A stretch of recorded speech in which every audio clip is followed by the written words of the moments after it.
Good morning. Morning, Madam Chair. Welcome to EDNA. I'm opening the public hearing on House Bill 1331 and calling Representative Mark Prue.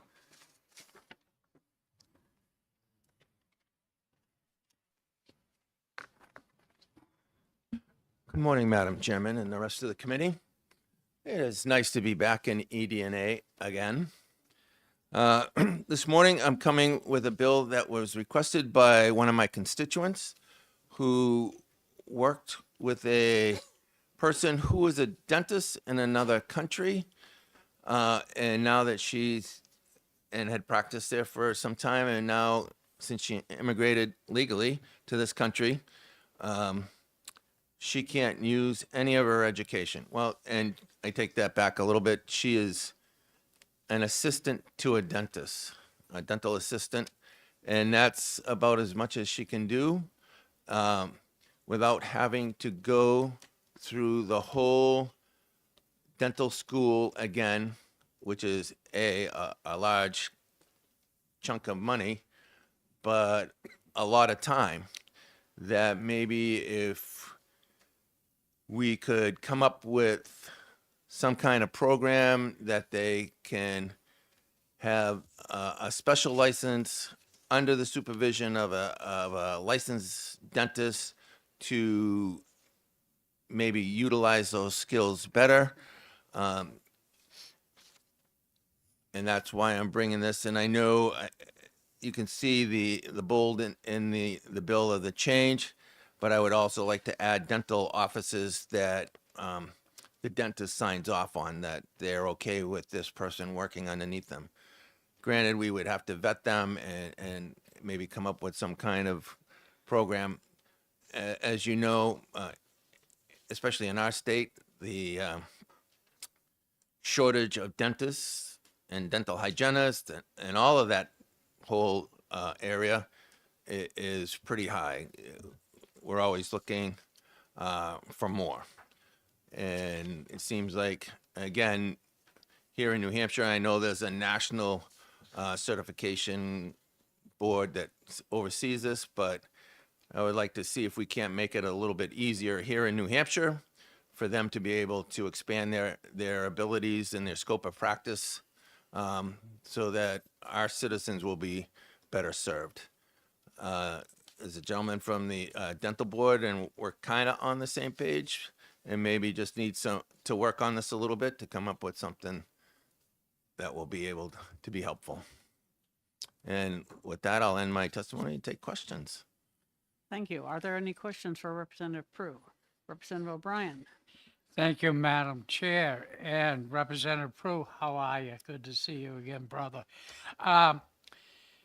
Maybe to help you out a bit, we've had these discussions in the past. We both lived it.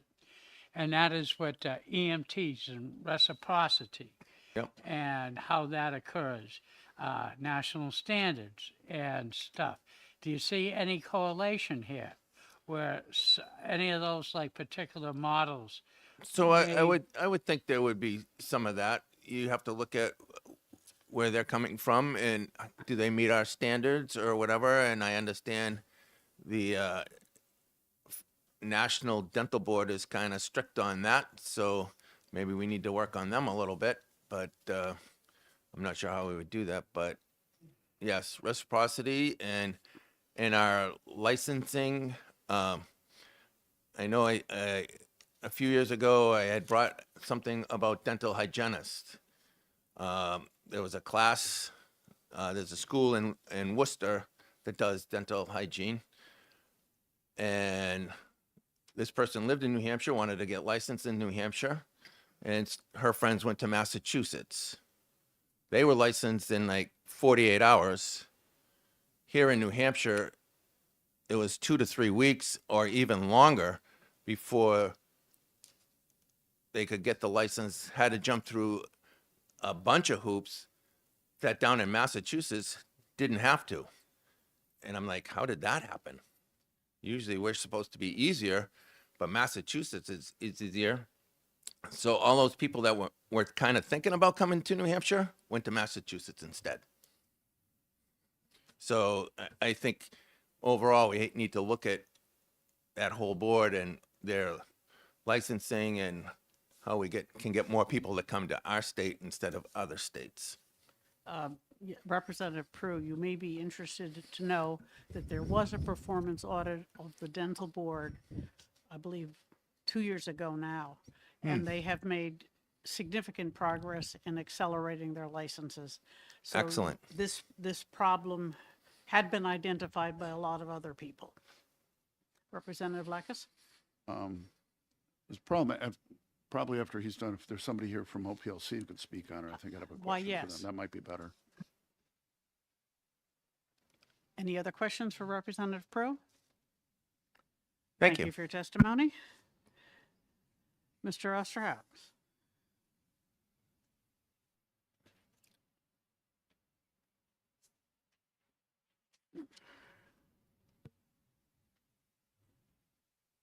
Such a strange environment. Good morning, Douglas Osterhout, General Counsel for OPLC.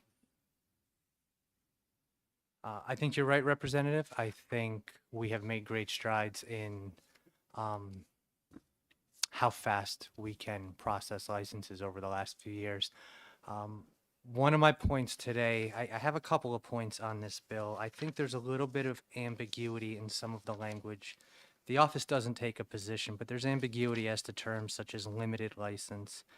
I think there might be a little bit of redundancy when you compare this bill to the language of RSA 317A 20, Roman numeral 3, parentheses B, which provides for students for Commission on Dental Accreditation to practice in hospitals or other institutions. Based on the testimony we just heard, I'm not sure if that was the intent, but there is that. 22 CFR 62.22 also is about the exchange of visitor programs from individuals educated from other countries. And then one of the main reasons I came up today was just to point out some of the conflicts with RSA 310, namely RSA 310-4. This bill would give the board the ability to process licenses. It's a 655-310 issue.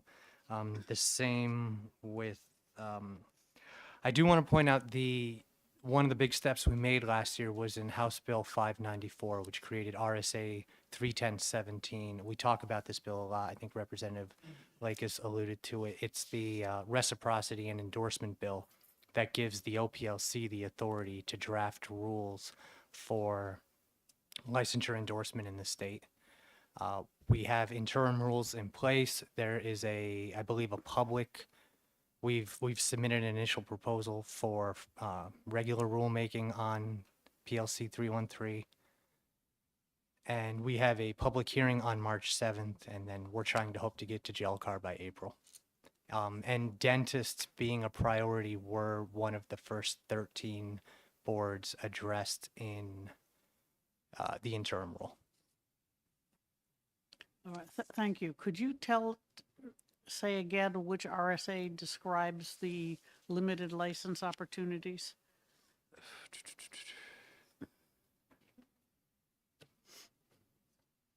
Well, I think that the limited license term is ambiguous. Well, excuse me, you cited an RSA that said might be applicable. Okay. Proposed language, RSA 317-A, :20, Roman numeral 3, parentheses B. And that's it provides students from the Commission on Dental Accreditation accredited schools to practice in hospitals or other institution under the supervision of a faculty member. Right, that's fine. Okay. And then there's the exchange visitor program. That was 22 CFR section 62.22. That sounds like a federal regulation that It we don't sure have much does. authority over.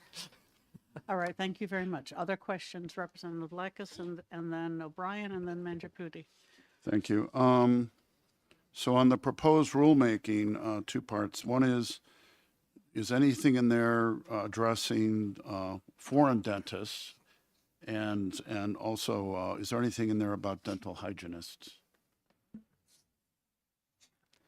So when we interpret 31017, it just says a jurisdiction outside of New Hampshire. We interpret that to mean all other jurisdictions. So whether it's another state, whether it's a foreign country, you would have to meet those substantially similar requirements.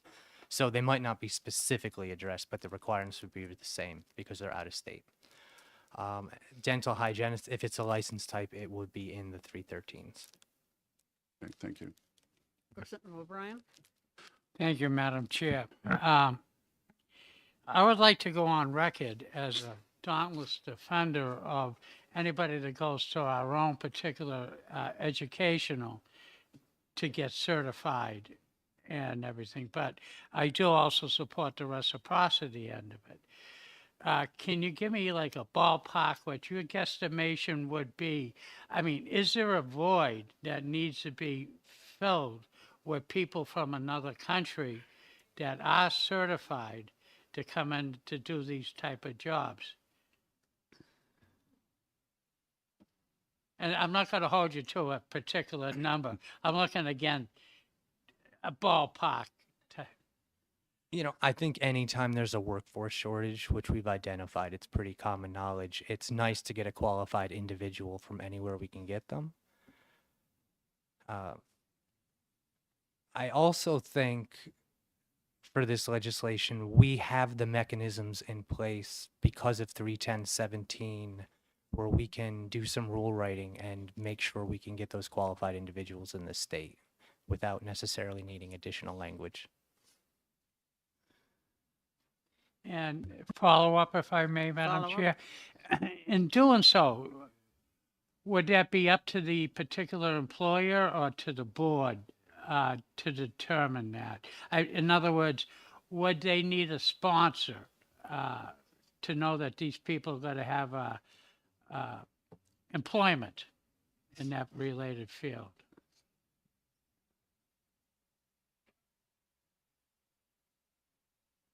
I think that goes beyond the scope of what I can answer for licensure. Adequate enough. Thank you, Madam Okay. Chair. Representative Manchaputi? Thank you, Madam Chair. Thank you for taking my question. Two parts.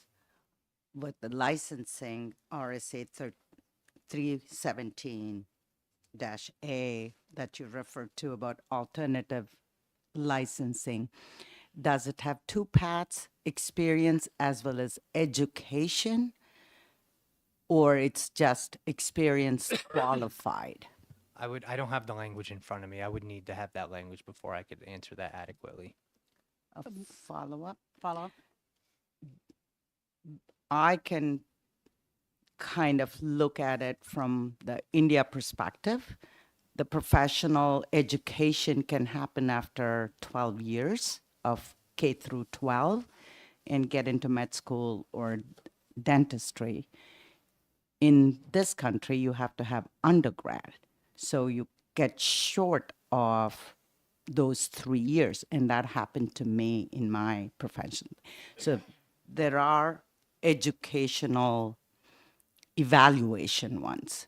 So has New Hampshire incorporated, there are designated educational assessment ones that look at number of hours in the professional field. So that's something I don't know off the top of my head, but if we look at the initial proposal for PLC 313, we'll be able to see the qualifications for somebody from another jurisdiction coming in, and we could get the answer from there. I just, without it in front of Okay. me, I couldn't answer that. Just, thank you, ma'am. Representative Groda? Thank you, Madam Chair. So, setting aside the fact that we don't have a limited license, we don't have that defined in statute, and we have conditional licenses, which we created for something similar to this, and the fact that the board doesn't issue licenses any longer, are we saying that with 317, with RSA 317, we have enough authority with OPLC that they could review this and possibly grant someone a license in this case? Or do you want to look at the RSA? Yeah, I'm looking at it too. I just want to know what he. Oh, RSA 317. Yes. I would need to see that. So the way we would do it right now is if you were licensed in another jurisdiction, an application come in, we would process that license under the PLC 313, the 313s.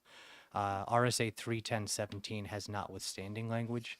So essentially that gave the executive director in consultation with the board's authority to promulgate rules regarding licensure by reciprocity or endorsement. So those rules could reflect 317A20, but without the language in front of me, I'm kind of hesitant to answer any questions about it. Okay, thank you.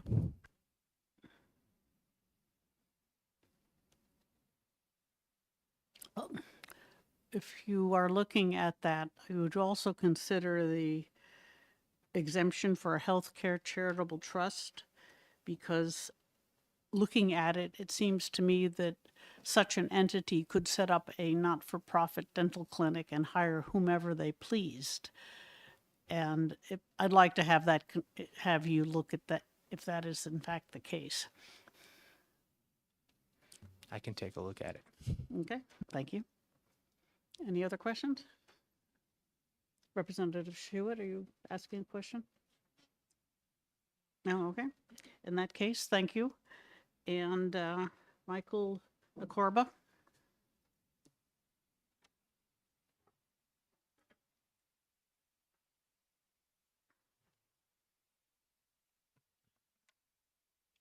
Thank you, Madam Chair, and through the members.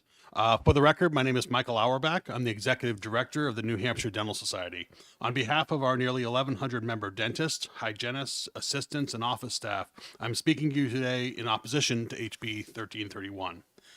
The NHDS greatly appreciates the efforts of Rep. Prue to examine an innovative approach to our ongoing workforce shortage. New Hampshire is one of the few states in the Northeast in which dentists and dental professionals are seeking to move, due in no small part to our strong economy and exceptional quality of life.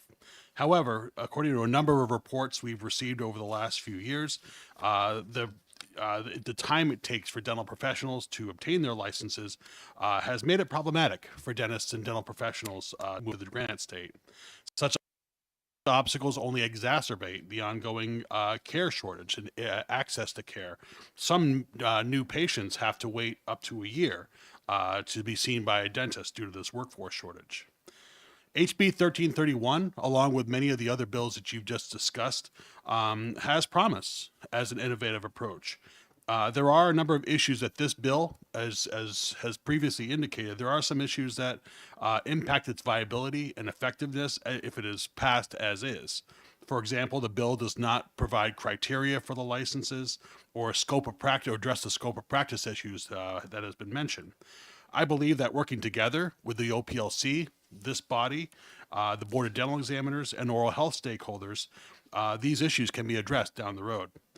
The NHDS is working with OPLC and the Board of Dental Examiners to find ways to improve the current licensing system, and there have been some improvements. We're also working with legislators like you, the governor, and oral health stakeholders to find new ways to recruit dental professionals to the state. At the same time, we must be willing to explore innovative short-term solutions until those longer-term problems are addressed, including that which Rep. Prue proposes here today. In light of these points, the NHDS would recommend that this bill be placed into interim study so that we can better examine and remedy the issues that we've just discussed. Thank you. Thank you. Any questions? Representative Dolan? Thank you, Madam Chair. Do you know, do we have, Representative Dolan, please don't lean back from your I'm microphone. sorry, do you know, do we have American dentists who are finding it difficult to obtain employment in non-U.S. countries that this could be reciprocity fixed for? Are you aware of any of those cases? Thank you for the question. I'm not sure if I have the answer to that. I know that currently the American Dental Association is working with the Forsyth Institute in Cambridge, Massachusetts to create a broader network of international dentists and researchers, but I don't know the reciprocity issues going to other countries. Representative Mangiapudi. Thank you, Madam Chair. Does this lack of qualified dentists to practice in New Hampshire, does it tie in with anything since we don't have a dental school in the state? Does that bring a big challenge? Thank you for the question, and that's a very relevant point. That we do not have a dental school here in New Hampshire. We only have one training program for hygiene, and that's producing just a smaller percentage of the actual students that's supposed to be graduating. We do work with the University of New England as sort of a feeder school. New Hampshire residents, as well as Vermont and Maine residents, would go to those schools and ideally come back. But as you point out, many of the professionals who are graduating from dental school, they go on to a residency, and we only have one residency, just brand new here in the state. Which, you know, if they go to Boston or someplace else for a residency, they might stay there. So that's a very real concern of ours. Okay, well, that's beyond the scope of this bill, I believe. I believe so, yes. Any other questions? Okay, thank you for your testimony. Thank you, and happy Sorry for National mangling Children's your Health name. Month. All right. Does anyone else wish to testify on House Bill 1331? Seeing none, I will close the public hearing.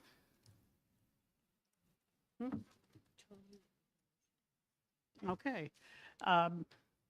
Going into executive session, Representative Lekis, do you have a motion? I do ITL on 1331. I'll second. All right. Do you wish to speak to your motion, Representative Lekis? I do. I mean, I don't think doing this special case just for dentists of a new license type is really the way to go. You know, we need to look at how well what we've done last year has worked and if there's specific problems on dentistry. Before we started today, I asked Representative Prue to send me some details on what the problems are. And my plan, if he did that, was to take them to the OPLC Oversight Committee and try and get some answers there and see if it can be resolved, if there is still a problem without legislation. So I think at this point, ITL's the best on this. Representative Groda? Yes, thank you. I think that Representative Lekis addressed some of the same points I would have made, and also this bill really is not reflective of the changes that we made last year, and so for that reason, I agree with the ITL motion. Anyone else have a comment, question, discussion? Representative Bailey? It was suggested that perhaps we could do an interim study.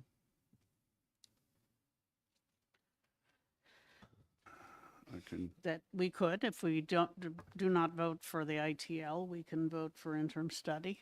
But if the Dental Association is already working with the OPLC to resolve some issues, I'm just as happy to let them deal with it themselves and let us consider what they come up with.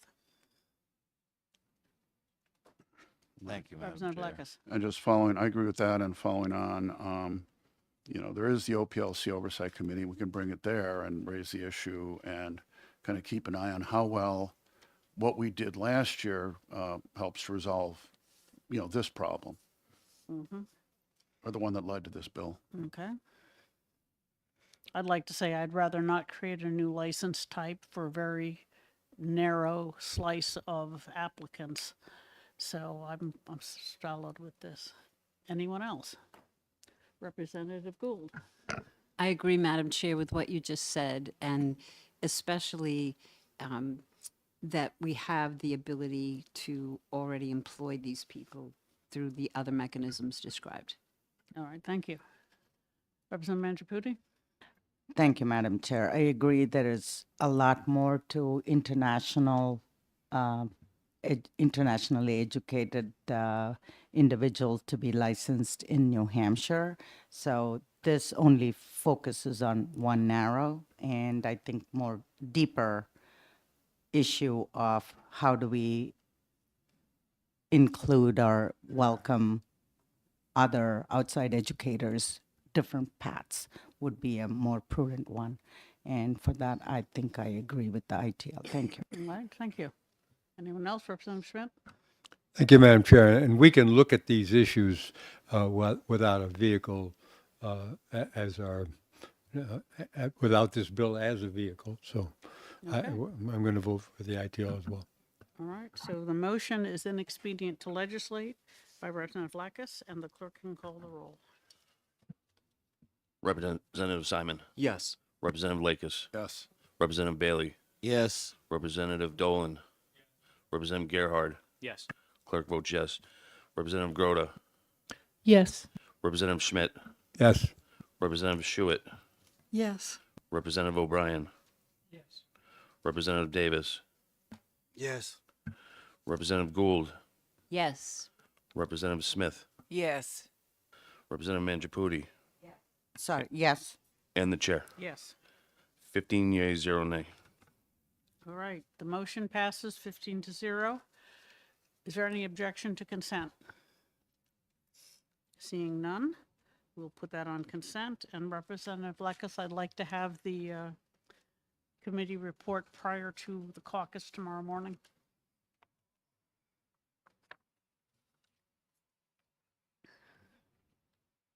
Okay. And we have 4 minutes before our next hearing at 10:30.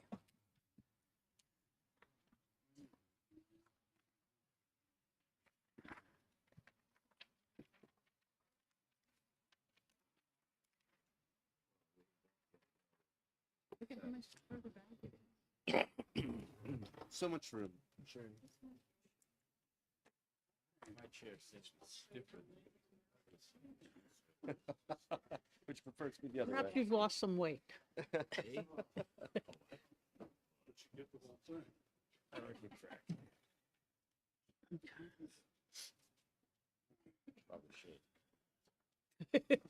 Shouldn't we all?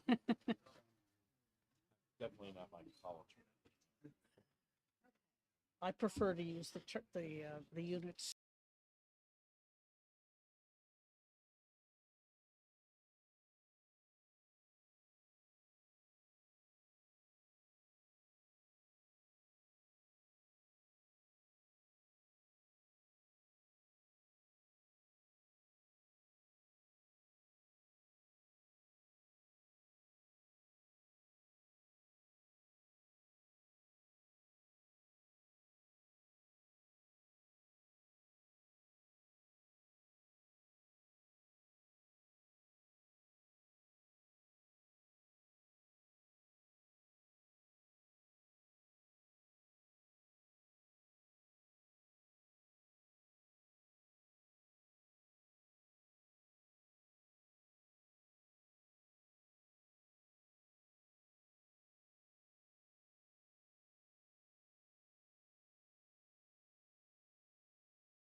being 10:30, I'm opening the hearing on House Bill 1222, and I call Representative Rochford.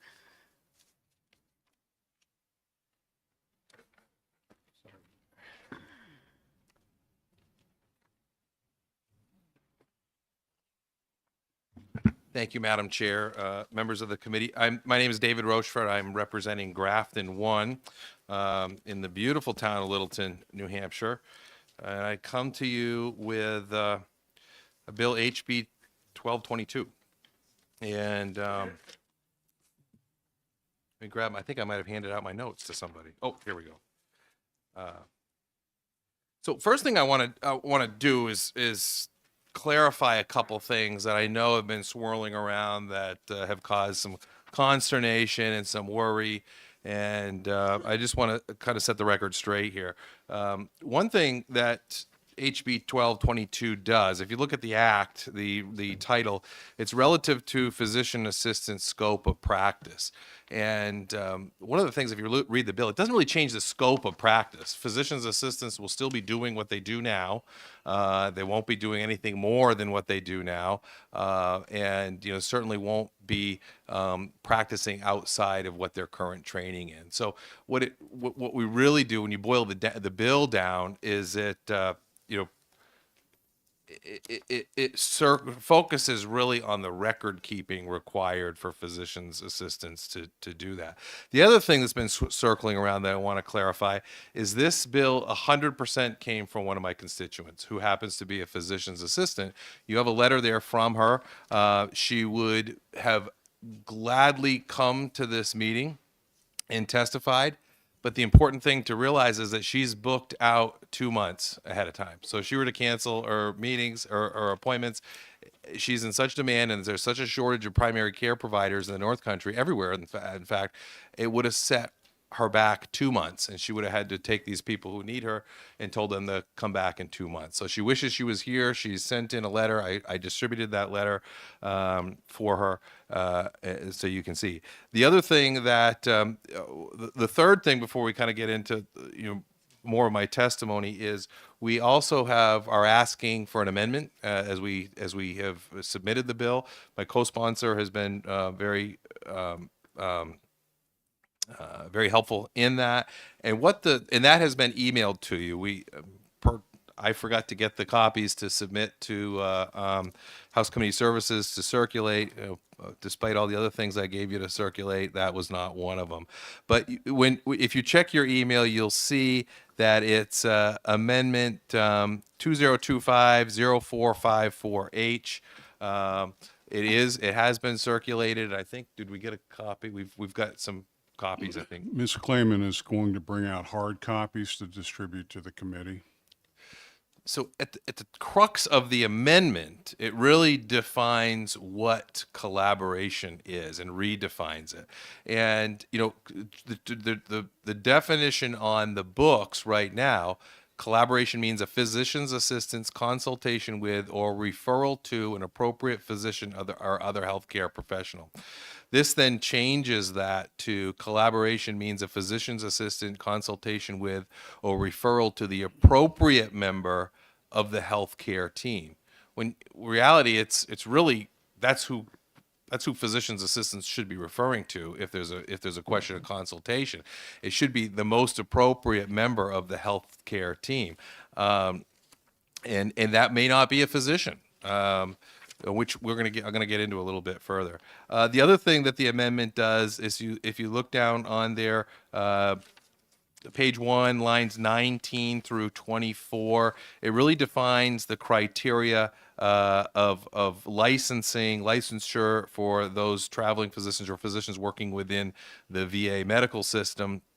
And it requires a collaboration with someone within the state. Now, I felt like this is not necessary, and the committee can certainly talk this up. But remember, as we recall, last year we passed a bill. The governor signed it that increased the portability of licensure around the country. So a healthcare provider who holds a license in another state can get a license in New Hampshire. relatively easy as long as the qualifications for licensure are similar. And I've circulated the qualifications for licensure in the materials that I sent. And then the change in line 28 of that page, again, is more along those lines. So that's the amendment that you have before. It just kind of gives a little more completeness to the bill. And again, this bill the genesis of this bill was a constituent that has a practice, a very busy practice, obviously, in the North Country. She's a physician's assistant, a longstanding physician's assistant, and it came to the point where she had a collaborative, as the law states now, physician's assistants have to have a collaborative practice agreement with a physician. And if you look at the law, there's nothing more than that's required than a signature on a piece of paper. The state does a very good job separating liability from that supervising physician. So the physician's assistant is still responsible legally. But at the end of the day, they have to get that signature.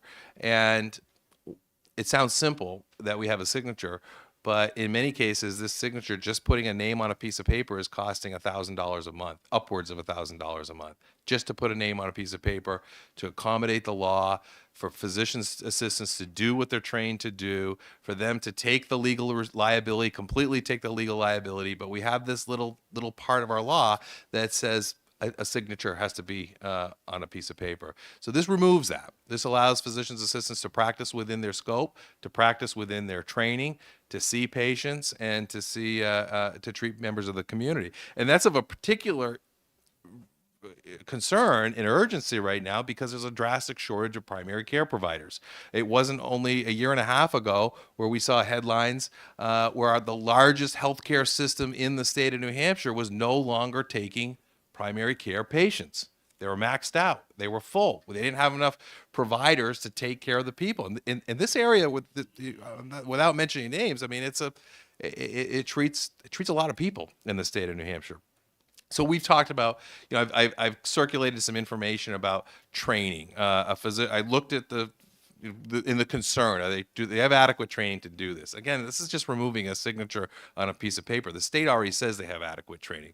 But just to put it into perspective, physician's assistants right down the road at Massachusetts College of Pharmacy and Health Sciences, you can go online and look at it. There's a comparison of their training, physician's assistants training versus other types of mid-level practitioner. Physician's assistants have 111 hours of class time training plus a residency, clinical residency. Other mid-level practitioners have much less than that. Other states are doing this, removing this requirement for collaboration. Wyoming, Utah, North Dakota are leading the way. I was really tried to find, is there any increase in safety? Is there any increase in risk to the patient and the public? There's been nothing reported. There's not a dramatic increase of adverse events in these states. The other thing I want to point out is I believe we have 2 schools in New Hampshire that are graduating physician's assistant program, graduating students from the physician's assistance program. You add that with the dramatic need we have for primary care providers. Think about just south of the border in Massachusetts, they have a much more generous and much more open ability for these mid-level practitioners to practice. So we're losing these graduates across the border. These are all people that could be treating people in New Hampshire. By enacting this bill, HB 1222, it's my thought, in even some off the record conversations with people from these schools, that would be an ability to retain some of these folks in New Hampshire, make it more attractive to set up a practice in New Hampshire, to treat people in New Hampshire. And I'm gonna talk about 2 more things, then I'm gonna shut my mouth. One of the things that we always want to talk about is unfounded fears. And I implore the committee to really dig into some of these unfounded fears. You know, my profession, I'm a pharmacist, and a number of years ago, we were here in front of this committee talking about pharmacists' ability to give flu shots, of all things. And there were a lot of people that showed up and talked about how this is a horrible thing for the community, that the pharmacists were going to give flu shots, and it's going to be so dangerous, and they don't have the training, they're not appropriate for it. But now you look at, fast forward just a few years later, pharmacists give more vaccines than anyone. And as a member of the Board of Pharmacy, in my 7 years, we've had one complaint of an adverse event with a pharmacist giving a flu shot. So really, I implore the committee to dig into the fears, really parse out, is this a genuine, vetted, evidence-based fear, or is it a turf war? Because I think some of the things that we might hear after are concerns about a turf war. And I implore the committee to really press into the fears. Is it a founded fear? Because again, I looked, I tried to find some data that would justify that. And maybe it's out there, and maybe I looked at the wrong place, but I just couldn't find it. So with that, I'll ask questions. My co-sponsor is here, and I know that he'd like to speak on this topic as well. Thank you. We do have a few questions. Representative Schmidt? Thank you, Madam Chair.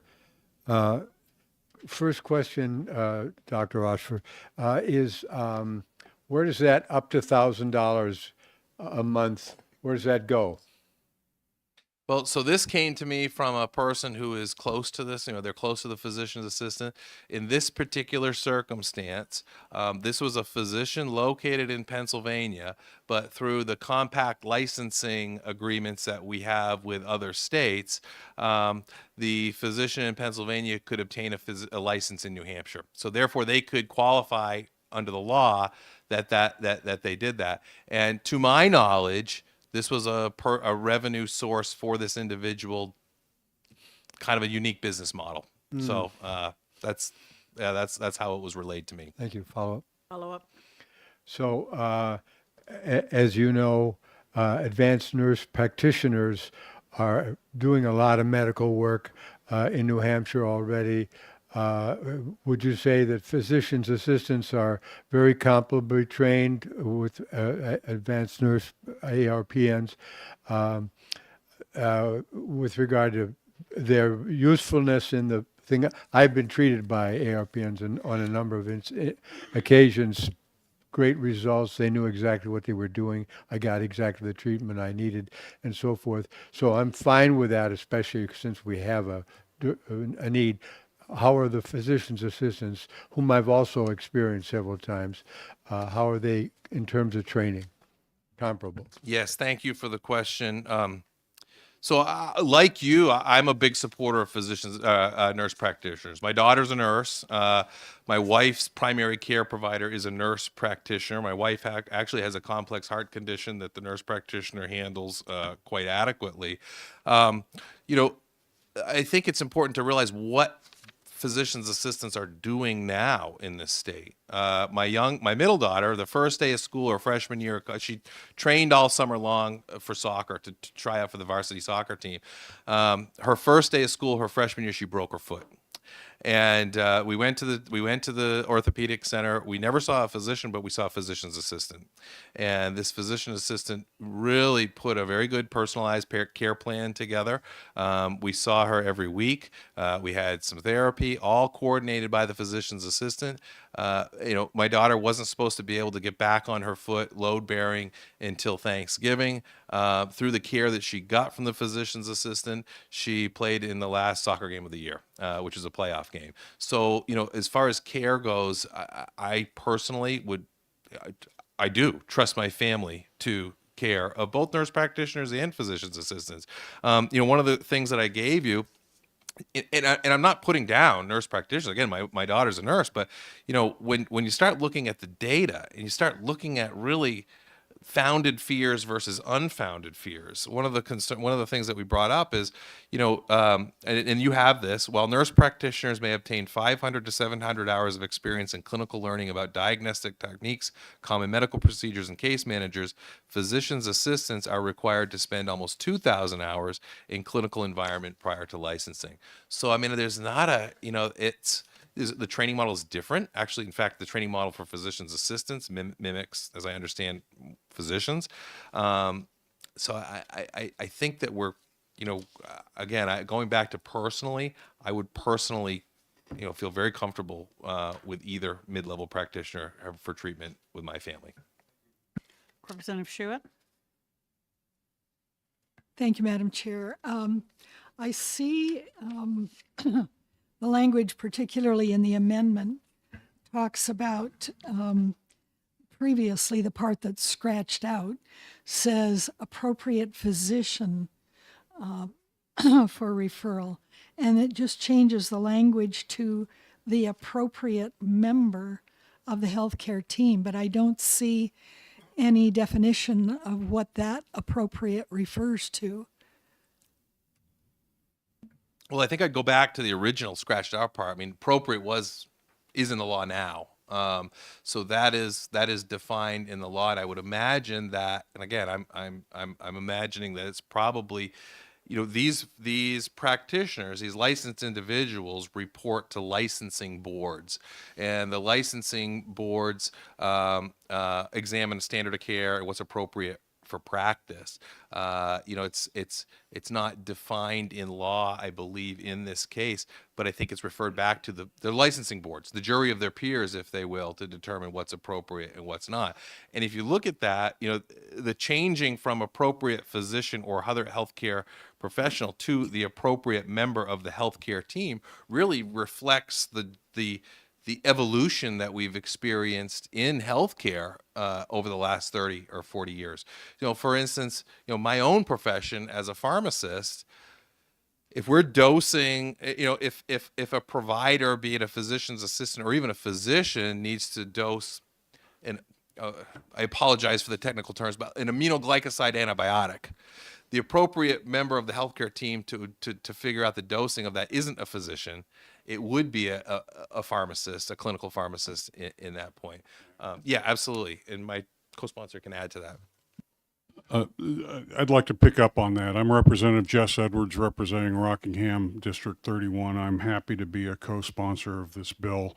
To try to answer your question with a little more legal specificity, this term, to the appropriate member of the healthcare team, really establishes in the law the obligation of the PA to do what the PA would normally do, and that is to manage the care of the patient and to make the referrals necessary. Historically, because of the collaborative agreement, the term physician had been hardwired into the law because the PA would be subjected or subjected to the authority and discretion of the physician. What this is doing, because we're moving more into an independent practice and freeing the PA up from the collaborative agreement ties, what this does is it essentially establishes the kind of the malpractice law, so that if a PA mismanages a patient and does not do a proper referral to, say, a dermatologist, to a cardiologist, to, whoever is in the integrated healthcare team, if the PA doesn't do that right and there's harm to the patient, this language is basically the umbrella that that they can be held accountable under. Also, this language came from a PA. This came from what we did was, after we did the original bill, we continued to staff it and get additional input, and so we ended up with a very senior PA who pointed out that tying the PA to the physician would no longer be the right way to go, that it would be better to create the relationship in law to the healthcare team. And follow-up question. I also see on the original bill, line 15, physician assistants are solely responsible for the care they provide. Do they have access to the same malpractice insurance that physicians have, or what is that situation? There's someone, a later speaker it says he's able to answer that question properly. Yeah. So the short answer is the PA, when working under a collaborative agreement, is also subjected to the malpractice insurance of the physician that's responsible for the care.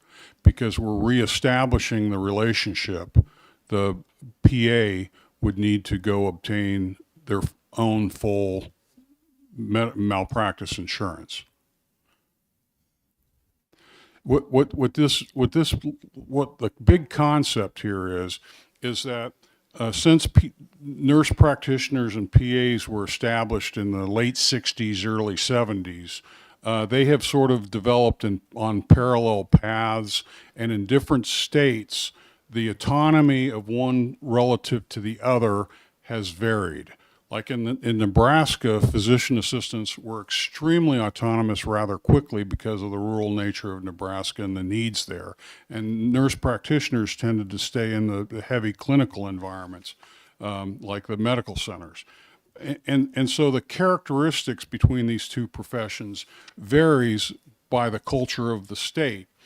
In New Hampshire, what we've had is the nurse practitioners have done a better job, I think, at working the legislature to get the autonomy and the scope of practice freedom that PAs have not. And so this is really an effort to make these two professions equivalent, and they really are from an academic and clinical perspective, and to create more flexibility in our healthcare system to help address some of the underlying problems we're having with manpower. Thank you. Representative Mangiapudi. Thank you, Madam Chair. Thank you for taking my question. PAs can practice independently, have a private practice, whereas, the other way around, APRNs can have a private practice, independently practice, whereas PAs still need to be under an umbrella which carries the malpractice and liability, correct? Mostly, yes. I mean, PAs still have to have their own liability insurance even today, right now. But yes, nurse practitioners can freely set up practice, move around the state, whereas PAs are always tied, at least by paper, to an overseeing physician. Yes. Thank you. Other questions? Representative Gould. Thank you, Madam Chair, and thank you for taking my question. One of your statements that really stood out for me was turf wars. And just quickly, and also Representative Edwards, your talk about unique cultures in various states. And I'm aware in my research I'm a genealogist, and I was writing a book, and there was a family that lived in Claremont and Bradford, New Hampshire. The father was the product of a mixed marriage of a Revolutionary War soldier that came over from England and married an Iroquois woman, and they bore a child, so they went back to England. She died. The boy was raised by his English parents and went to the finest schools and was trained as a doctor, came back to the States and decided to go to his Iroquois parents' mother's tribe and learn the medicine of the native people. He bore 5 children. He practiced both forms of medicine. He bore 5 children, 4 sons and 1 daughter. They all practiced medicine. They were all licensed physicians, including his daughter. In the late early 1900s, the 3 doctors practicing in Claremont, Newbury, and Bradford, New Hampshire, practiced both types. Patients preferred to go to both. The Professional Association for Physicians in Boston brought suit against them to stop them from being able to practice native medicine and lost. And it was a turf war. It was strictly Yes. a turf war. It didn't win then. question, It's the Representative culture of Gould? New Hampshire. How do you find the turf war playing out in this situation? Thank you. Thank you for the question. Yeah, go ahead. So I'm a little older from a legislative background. I was on HHS EA on my first committee 4 terms ago, and we saw then in bills trying to introduce different types of healthcare providers that the constituencies of the physicians and the nurse practitioners and the like came out and opposed legislation that allowed an affiliated and associated healthcare provider community to get more autonomy. I think we have a history here in the legislature of opposition, and most of it is well intentioned. We're trying to protect the safety. That's why we do all of this, right? But I think if we were to take a look at it from a slightly different perspective, sometimes what you see is the use of law and restrictions as potential barriers to entry, and kind of the protection of turf. It's probably, there's probably better terms, but that's really kind of what it is sometimes.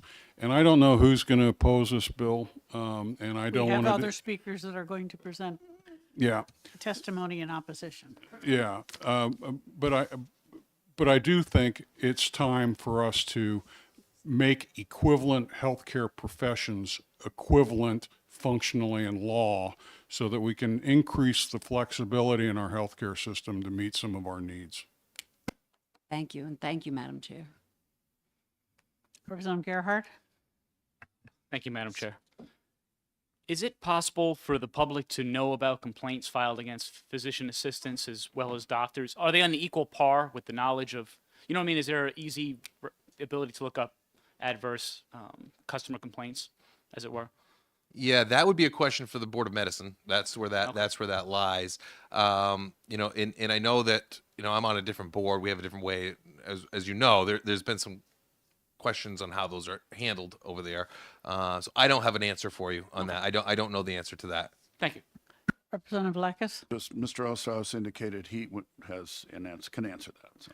Fine, we will call him when due. Any other questions for the legislators? Seeing none, thank you very much. Nick Parancevich?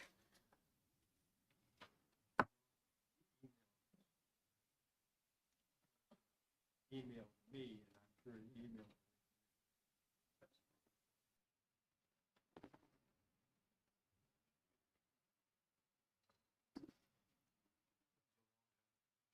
Didn't get the email.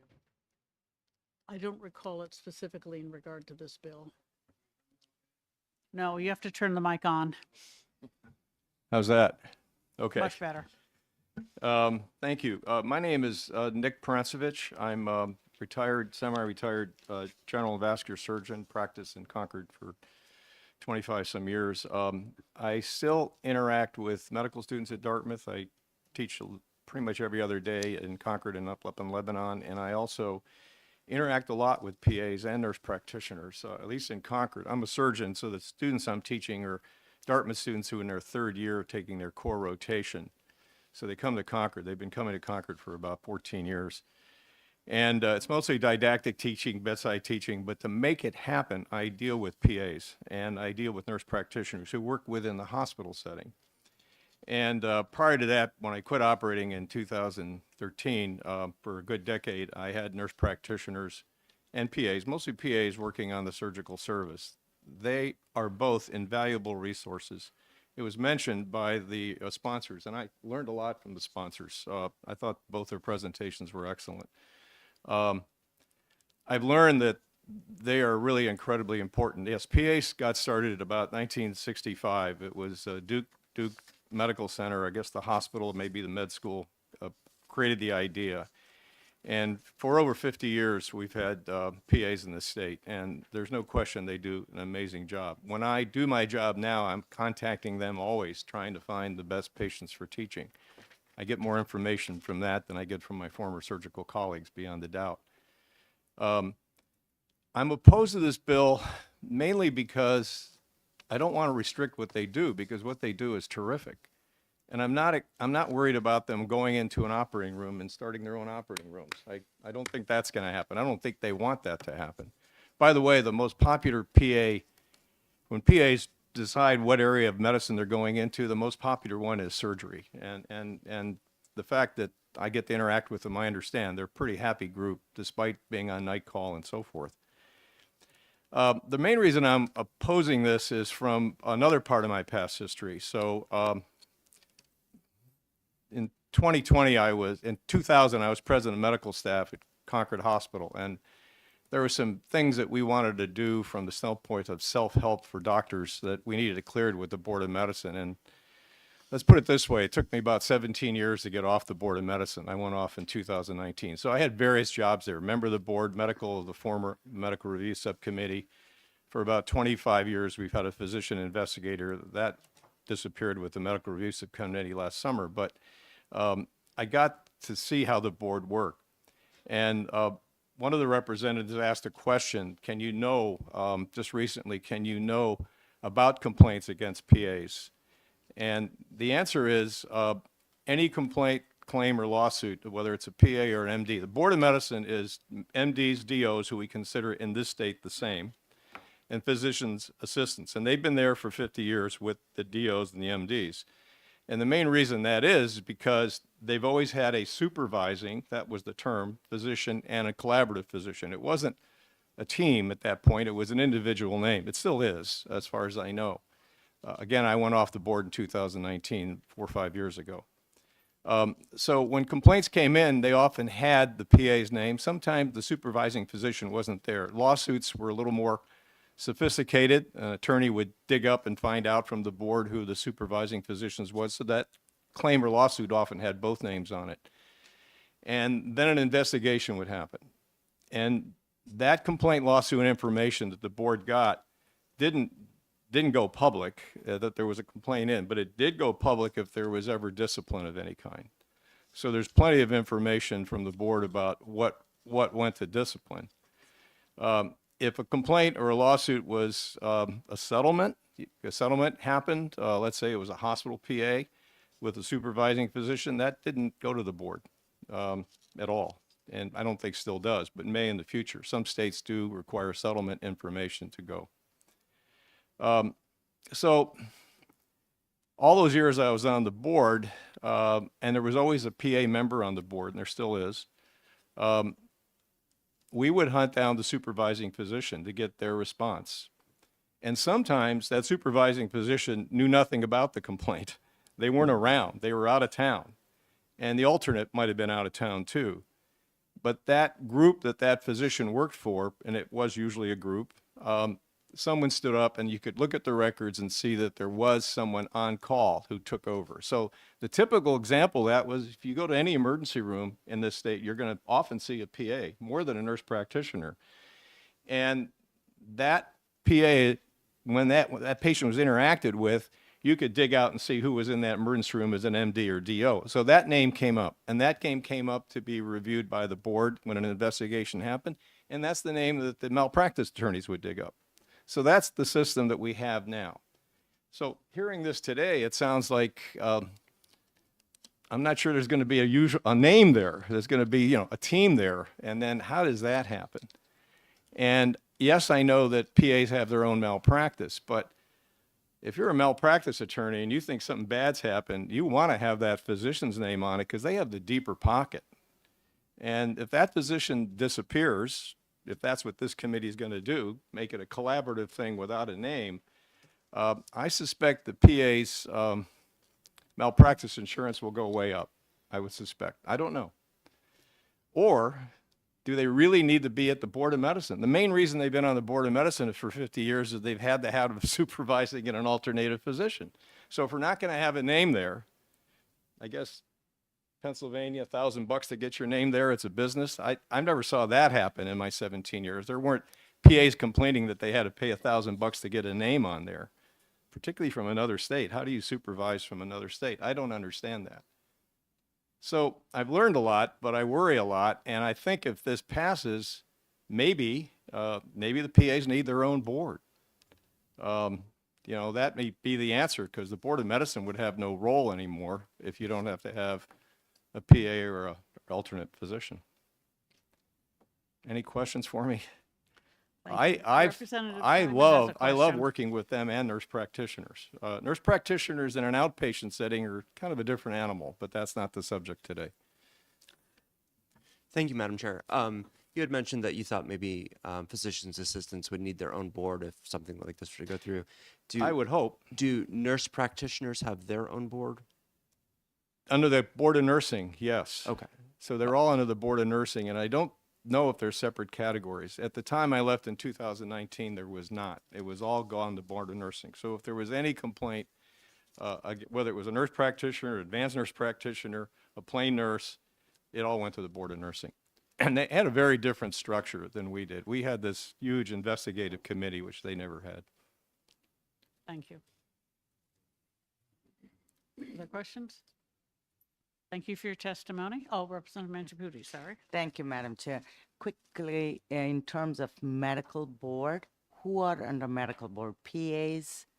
So and there's doctors? a bill out there to change that, and we won't get into that, but the current board has, I believe, 11 members. It has one doctor of osteopathy, DO. It has a PA.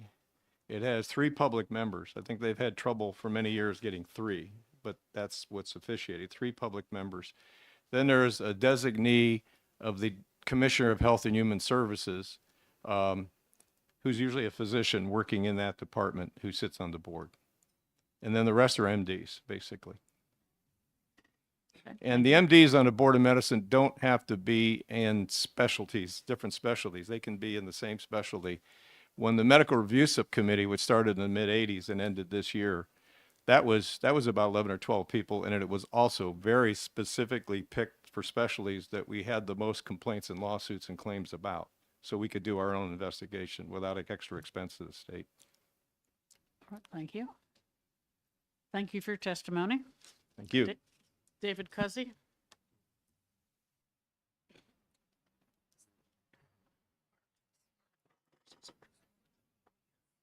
Madam Chair, I did email in testimony. Was that received by the committee, or should I pass out the copies I brought? If you brought copies, we'll take them and recycle them for you. No sense you carrying them back to your office. Yes, the Board of Nursing deals with everything from an LNA to an APRN.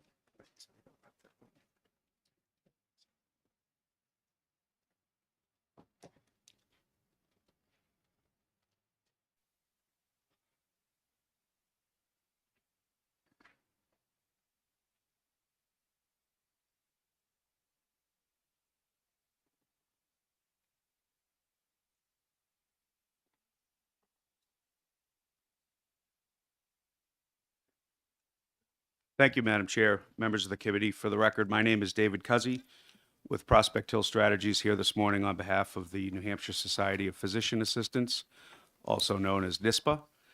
Appreciate the opportunity to make some comments this morning. I'll confess up front, this is a little awkward as a lobbyist and really for NISPA to be here testifying on a bill that, as Representative Rochefort alluded to, was not our idea, if you will. So, in fact, I had only spoken with Representative Rochefort once before I saw this LSR pop in the fall, and that was at White Mountain Paper, and I can assure you that we weren't talking about PA collaboration agreements at White Mountain Paper in Gorham that day. But nonetheless, here we are. As I understand it, there was and as he explained, there was a PA from his district who spoke with him about this. The PA is not, to my knowledge, at least certainly not on the board of NISPA. I don't know if if, yeah, I think he said it was a woman is a member.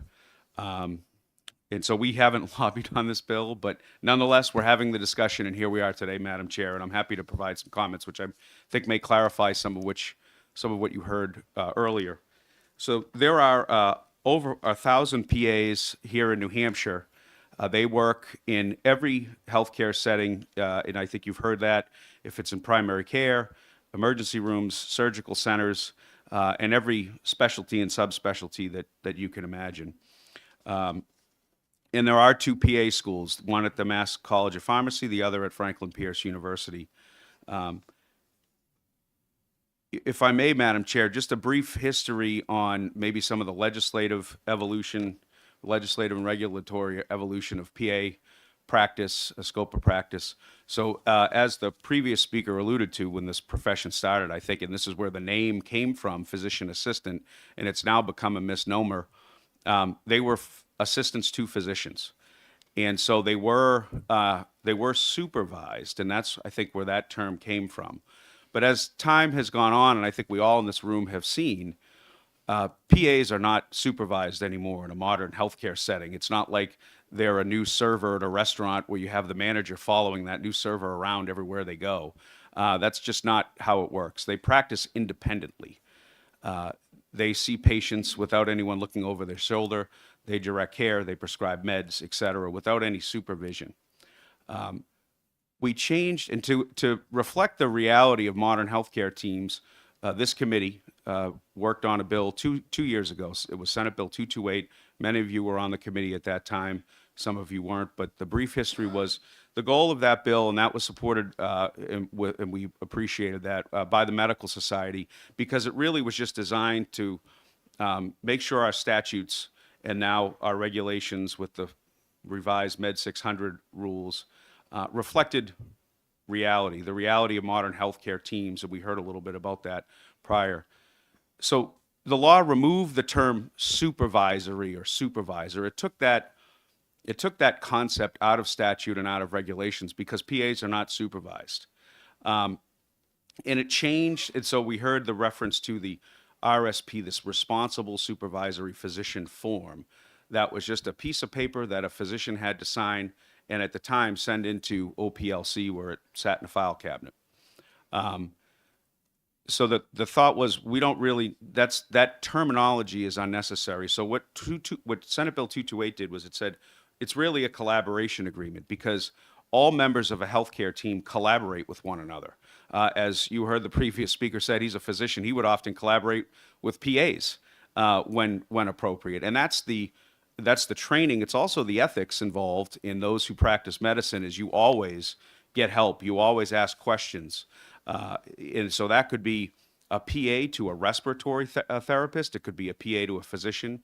It could be any member of a healthcare team speaking with another member of the healthcare team. It could be physician to physician. If it's in the OR or any other place, a primary care physician may need to speak with a specialist. That happens all the time. It's common, and it's frankly required. So Senate Bill 228 changed, they decided the concept of it was to come up with a collaboration agreement rather than this responsible supervisory form. So it got rid of supervisory. In the collaboration agreement, the statute, and I do have a copy of the specific section of 328D that lays out the requirements of a collaboration agreement, but it states very clearly that a PA must practice, as one might expect, just like any other healthcare provider, within their training, their education, and their experience, and that they always must collaborate with the appropriate, I guess this amendment said, but a physician or other appropriate member of the healthcare team. I had not seen this amendment till this morning, so I'm not prepared to comment on it. But the one important difference, and this is why we're here, why Representative Rochefort brought the bill, is that collaboration agreement still needs to be signed by a physician, a licensed New Hampshire physician. Now, nurse practitioners and APRNs, the other mid-level providers, PAs are also mid-level providers, they don't have to have a collaboration agreement. They don't have to have a document signed by a physician for them to practice medicine. PAs do. And that, I think, is legacy because back in the day, if you will, PAs were supervised. So we're kind of at a point now where, as Representative Edwards mentioned, where it's a question now of equity. PAs have roughly, and in the information I handed out, and I believe Representative Rochefort mentioned this, in New Hampshire, I'm just the lobbyist, so if I'm incorrect, I apologize, and I'll correct any mistakes that I make or others behind me will.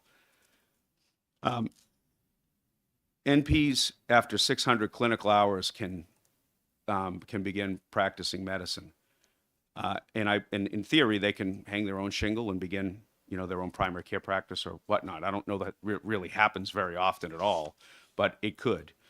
PAs, however, they have 2,000 clinical hours before they graduate from their PA school. So that's 3.5 times more. Yet, for the entirety of their career, they could be 30 years into a career, they still have to have a piece of paper with a signature on it from a doctor that allows them to be able to practice medicine.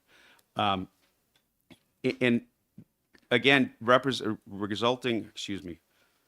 reflecting current medical team care and healthcare provision within a health system or a primary care practice, that signature only states that, the law only states that it has to be signed by a person who's affiliated with that practice.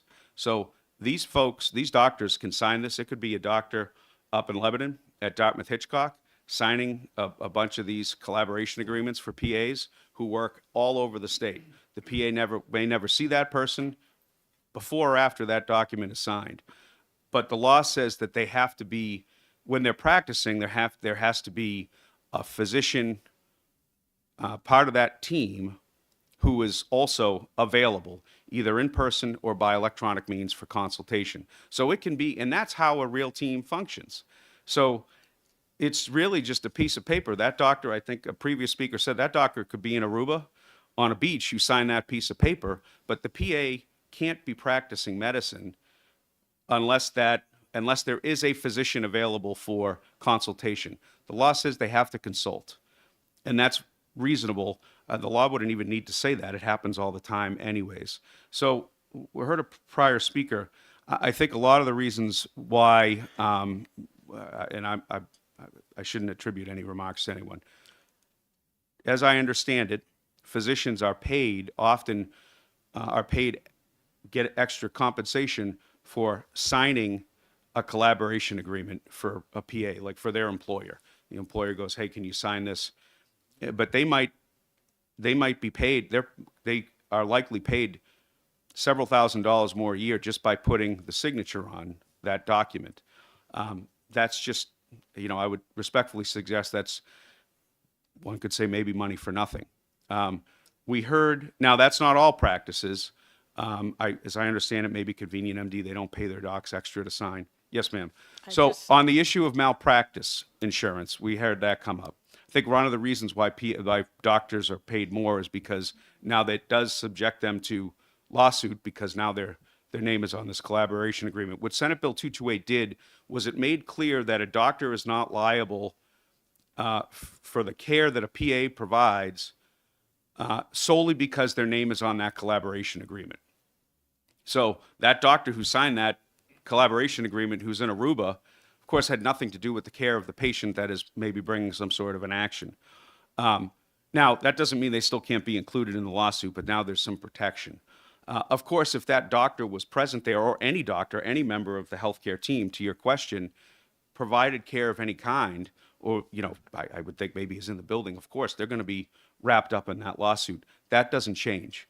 And the other thing that doesn't change here, if I didn't make this point earlier, and I apologize, is that the scope of practice for PAs will not change. I think Representative Rochefort alluded to that. Nothing changes. It's just about, does a PA need a piece of paper with a physician's signature on it that they may never meet?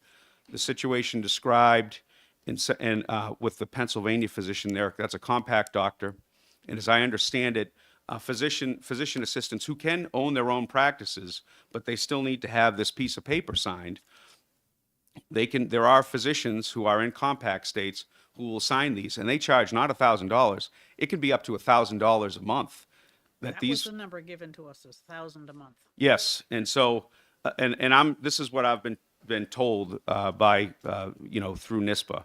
So that's a real number. That's a barrier to entry. Of course, PAs are more expensive to hire to employers than NPs because they have to pay doctors more. And so I know in Massachusetts there's a law that would give partial as the path to full independent practice. They have it with after 2,000 hours of practice once you're out of school. And so that's just to the south of us.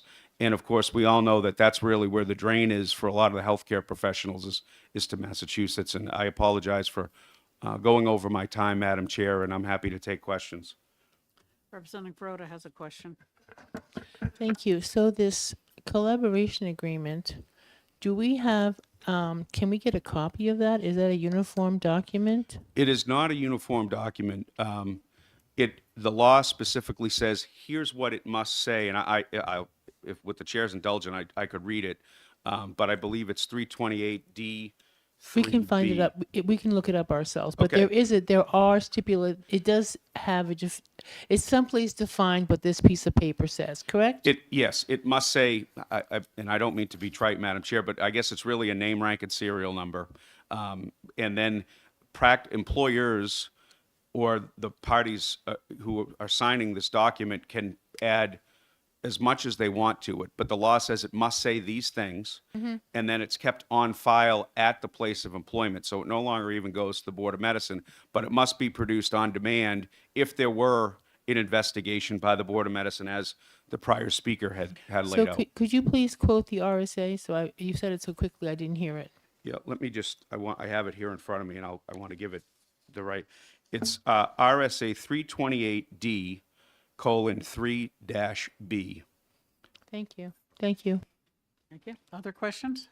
Representative Blackus? Yeah, very, very briefly, if you know, do you have any reason to believe that if we got rid of the requirement for that signed collaboration agreement, if the PA's medical insurance would increase? Okay. Just as a person who was, kind of sort of in this, I would expect the answer to be yes. I know in reality, once Senate Bill 228 passed, and the compromise there, because the trial lawyers wanted a requirement in law that PAs carried appropriate medical malpractice insurance. PAs are the only provider, a healthcare provider in the state where it's required by law that they carry malpractice insurance. No other provider is required by that in law. So that was part of the compromise of moving 228 forward, was to have that requirement placed upon PAs and only PAs. And of course, and so PAs saw their malpractice insurance after 228 was passed. It may be a coincidence, but we have heard that malpractice insurance rates for PAs have skyrocketed since the passage of just that bill. All right, thank you. Lovely. Representative Schuett? Thank you, Madam Chair. Thank you for taking my question. Can you tell us, currently, are PAs allowed to prescribe opiates? And if so, how does that process work? Yes, they are. And they're subject, the same as an NP or any other provider that can prescribe those medications, and they're subject to the same federal and state laws and regulations along those lines. And it's under their own signature? Yes, that's correct, Representative. Representative Mangiaputi? Thank you, Madam Chair. How does this signature requirement, if that is removed for PAs, how does the reimbursement from the insurance, will that change? Thank you for the question. PAs are reimbursed directly for the care they provide, so they don't go through that doctor who's on that piece of paper. I would note, and this was a point I forgot to mention.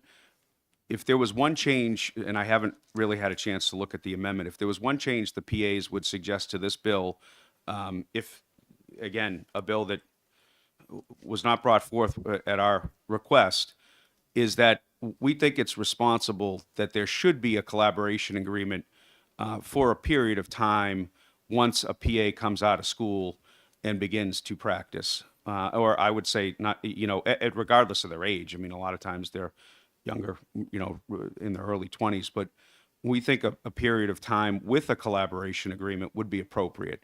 I mentioned Massachusetts. They have a bill pending that would have 2,000 hours. That's the equivalent of a year.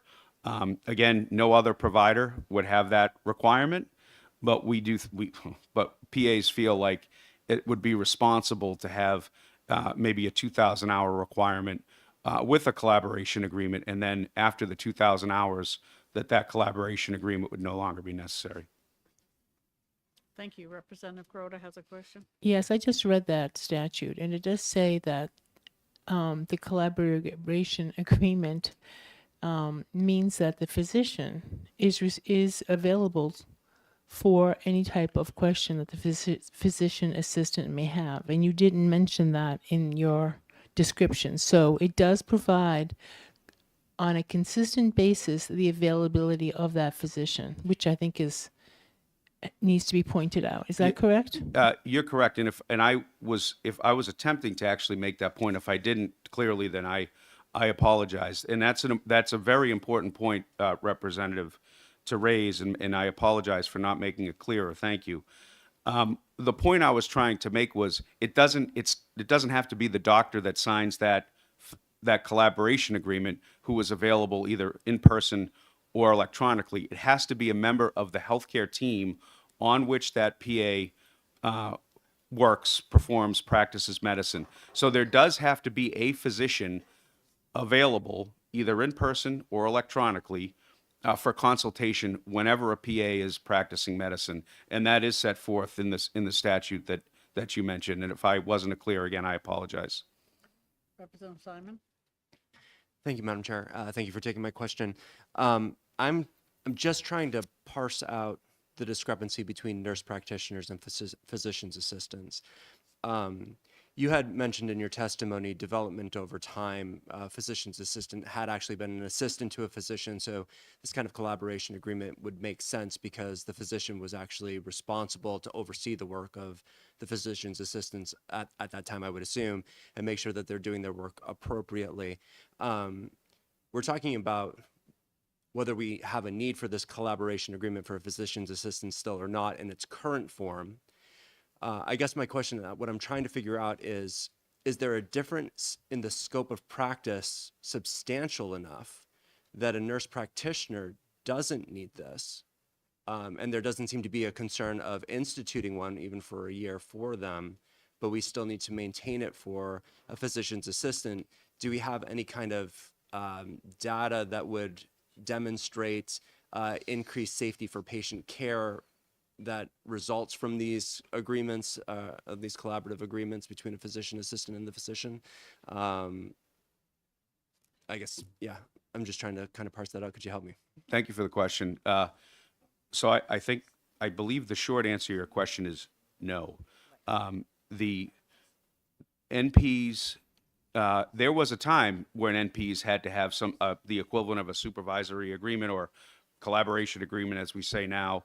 And I believe in 28 states, including New Hampshire, that is no longer required. But in terms of the scope of practice, they're both mid-level providers. The scope of practice is ultimately determined by the employer, experience, training, and whatnot. But again, the short answer is no. There is no real, I guess there is no difference. The training and, their education and the clinical training as part of their education is different. PAs is more robust, both classroom and clinical. But if you take a 20-year PA and a 20-year NP, I don't think there's much difference. I feel like there was another part of your question that I may not have answered. Yeah, no, and I actually think I can clarify after your answer. I think I can clarify my question. I'm really trying to get to the question of patient safety. Mm-hmm. Oh, that's right. Yes. So whereas a nurse practitioner doesn't need this agreement and a physician's assistant does need this agreement, do we have any indication that there are poorer outcomes for people who go to nurse practitioners than go to physician's assistants because they don't have this collaboration oversight agreement in place? No, I don't believe there's any data that would suggest one way or the other. Okay, thank you. Thank you. Thank you for your testimony. Thank you, Madam Chair. Ava Hawks.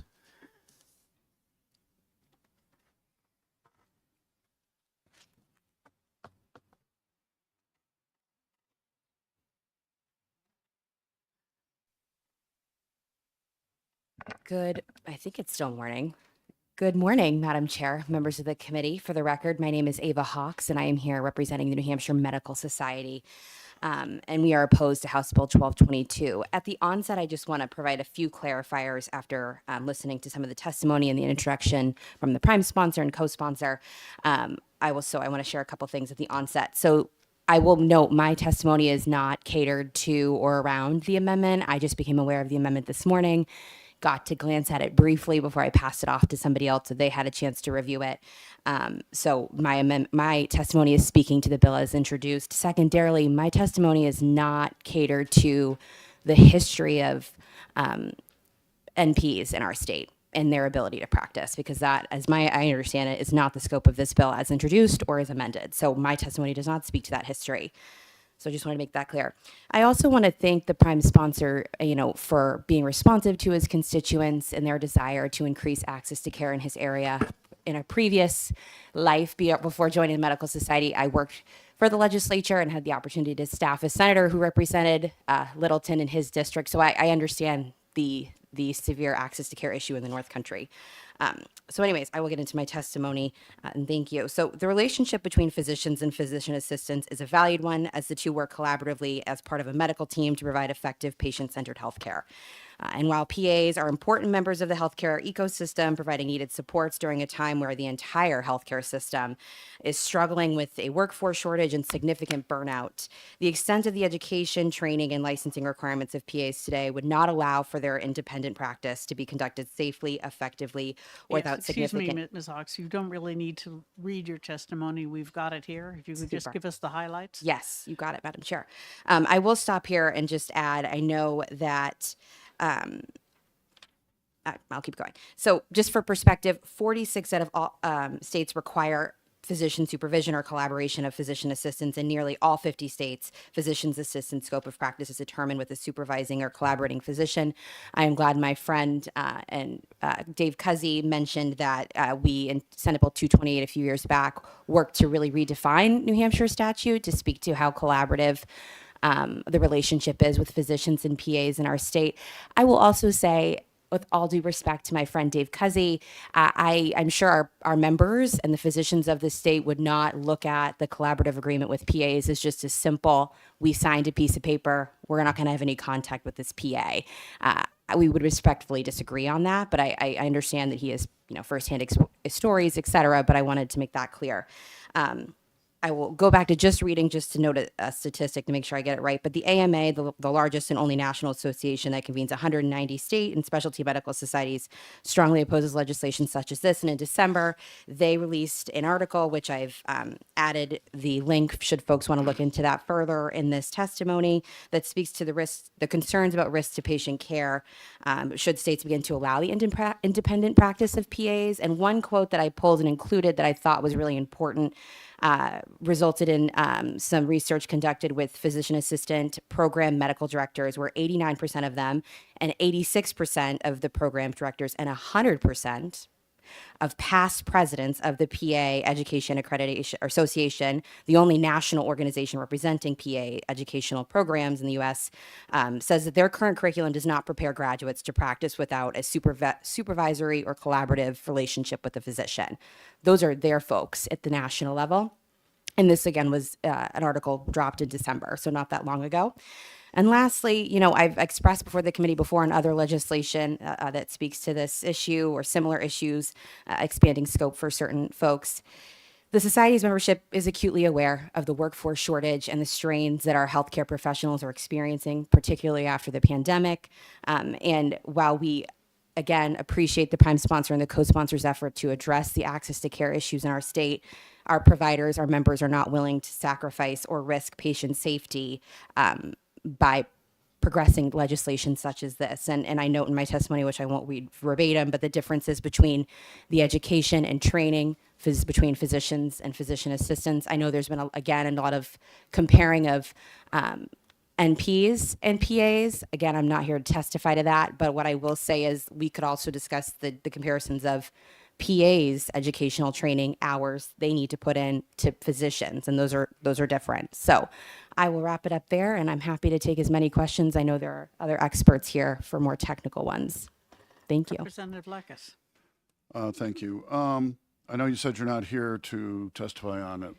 You said, I'm not sure what you said, but it's, ARNPs. However, I mean, the comparison that's important to me, and I think others on the committee, is the difference where APRNs, I think they're called, versus the PAs. One has this requirement for the collaboration agreement, the other one doesn't. And so, want to understand what is it about either the scope of practice or the training of the two that differs so that it's okay for one not to have the requirement, the other to have it, unless the medical society believes APRNs should have it too. I don't know. So I will try and determine the question in that statement. Again, I'm happy to follow up with the committee on our position on NPs or APRNs, but I didn't cater my testimony to that conversation because this bill isn't attempting to legislate how NPs or APRNs practice in our state. I will focus on the concerns that the medical society, our members nationally and locally have about allowing PAs to independently practice. And my testimony and additional information submitted by doctors speak to the difference in the education and training. And for the sake of time, I'm happy to submit follow-up on what those differences are holistically. And I know a previous testifier had mentioned that there's not a lot of founded data to suggest that there are risks to safety. I would point to the statistic mentioned at the beginning of my testimony where 46 states don't allow independent practice. So there's not going to be data because 46 other states have decided that that's would risk patient safety. And I don't know if that answered your question, Representative. And if it didn't, I'm happy to follow up. Thank you, and I trust you will support the subcommittee. Yes, Madam Chair. Okay, good. This will be going to the licensing subcommittee. There are too many issues hanging on this one. Any other questions? Representative Simon? Thank you, Madam Chair. You mentioned that 46 states still require these agreements and that the medical society has concerns about patient safety without them. Do you have any data or information, or could you get any that would demonstrate an increase in poor outcomes in the states that have removed this agreement? I believe was Utah, Wyoming, there was a couple of them, and whether or not in those states removing those agreements has led to an increase in poor outcomes for patient care. I am happy to reach out to some experts and get back to the committee. Thank you. Thank you. Yes, Representative Mangiapudi. Thank you, Madam Chair. Quickly to go back on the 4 that do not require the collaborative signature. Do they have, the PAs have a separate board in those states, or is it still under the physician? That is a great question. And I think that question might be better suited to answer it more eloquently by Dave Cuzzy, if he is still here, of what that looks like. I'm not familiar with how those 4 states function, but it's an important question that I feel like should be answered. Yep. Thank you. Other questions? Thank you very much. Thanks, Madam Chair. Does anyone else wish to testify on House Bill 1222? Seeing none, I will close the hearing. It is going to subcommittee. And I will open the hearing on House Bill 1385 and call Representative Popovici Mueller.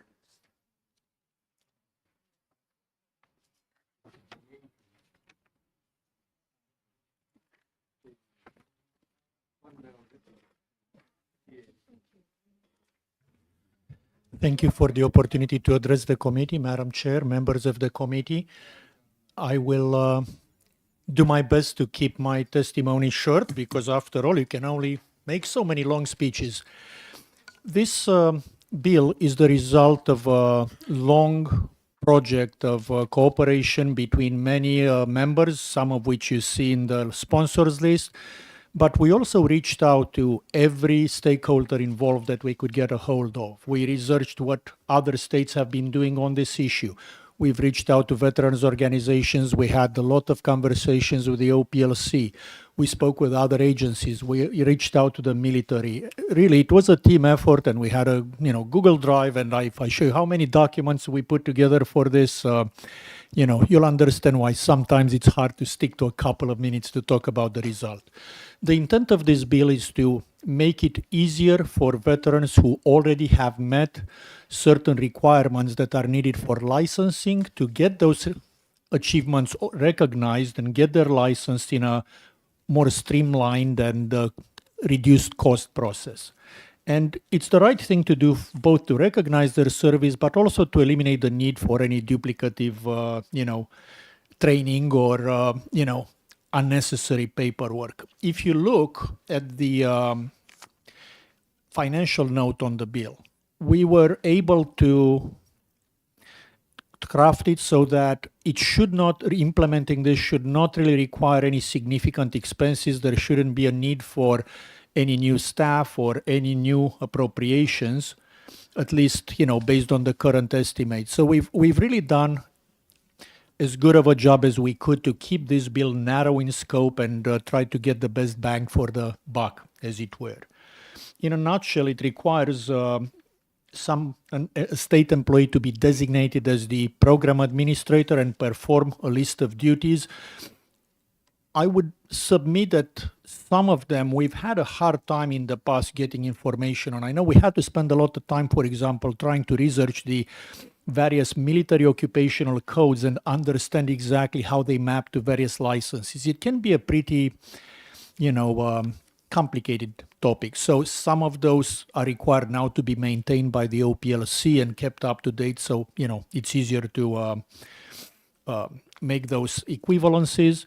We listed specifically what type of documents would be acceptable, how to map experience in the military versus hours of experience in the occupation, and so on. It's reasonably straightforward. I believe that, this is a good bill, and obviously I'm available for any questions the committee may have, and I'm sorry that, nobody else from the team was able to make it, but this season seems to be very crazy busy. I have a question. You look on page 3, lines 10. You're putting a mandate on insurance carriers to issue occupational licensing, presumably liability licensing, regardless of what other people who apply for that insurance would be required to do. How do you think that's possible? The intent of that was to make sure that if there are any requirements that are applied to the civilians in order to get licensed, and the insurance companies are basing their decision to issue insurance based on that examination, since this may waive some of those tests or examinations, we wanted to clarify in the language that obtaining the license is what matters in the insurance being issued, rather than the insurer checking for, those specific exams being taken. It is just meant as a way to address that potential snag in getting an insurance if the insurance rules have not been updated. Thank you. Are there any other questions? Representative Broda. So I believe that, and maybe I'm misunderstanding the bill, but I believe that we already have reciprocity between the military and New Hampshire. So how does this enhance that? The intent of this is to streamline the existing recognition. It is basically the I don't know if I would use the word reciprocity, but the recognition of the military training that New Hampshire is offering exists. There are a couple of other chapters that do this. The intent is to make this a bit more extensive and to add additional clarity and create a few other requirements for the veterans to receive prompt, consideration, and again, to avoid unnecessary duplicative effort. So we do not try to change what already is there. We want to add a little bit to it, leaving that in place and building on it. Would it be fair to say that what you want is the Department of Veterans Affairs to untangle the military experience codes to help someone who's applying for a license? It is one of the goals of the bill. That's why on page 2 we have specific language on that. On page 2 in lines 9 and 10 and in the general area. This is one part where we heard that people are really having a hard time navigating it. And it's not just the veterans. Sometimes it is the people on the OPLC that are, getting confused. Honestly, when you research those military codes, you got to remember they also vary by branch, they vary by specialization. No, I understand It's that they're three of them. So yes, we are trying to simplify and organize that information. Thank you. Representative Blackus. Thank you. So, correct me if I'm wrong, but it looks as though a large part of this is setting up this sort of advisory thing to help, as you said, both the veterans and OPLC understand the equivalence or not between the two. And other than the insurance thing, is there anything in here that requires OPLC itself to do anything?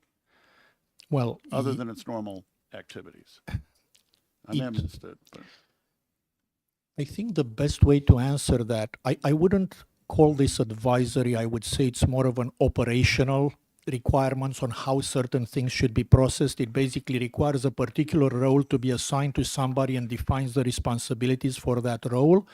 It's more than advisory. For example, if a board needs an extension, they have to ask for one from the VLP administration. So it's a bit more than advisory. But yes, it is. Some of this stuff is stuff that the OPLC already does. Some of it is not. It is an addition and also a more formal codification of practices that the OPLC already has. But it's not just that. It also adds a little bit to it. Follow up? Follow up? So, but specifically, I may have missed it, but is there anything in here that directs the OPLC to do anything which they're not currently required to do in statute? I think the answer is no, but I want to verify that that's correct. I'm not aware of a statute that, for example, would address the requirement on the bottom of page 2 of having prioritizing an application and issuing a license if warranted in 10 days of receipt and of the following portion. So it could also be, honestly, that there are so many statutes that it must be somewhere where I don't know about it, but I'm not aware of any such requirement. So my belief is that, yes, we are also asking them to do stuff they are not doing today. But we did, again, have multiple conversations with them, and they are not only comfortable with what is being asked of them, but they basically concluded that it will not require additional appropriations at this time. Okay, thank you. And other than getting somebody from OPLC. Okay. We will hear from more people. Thank you. Questions? Thank you. Kevin Grady?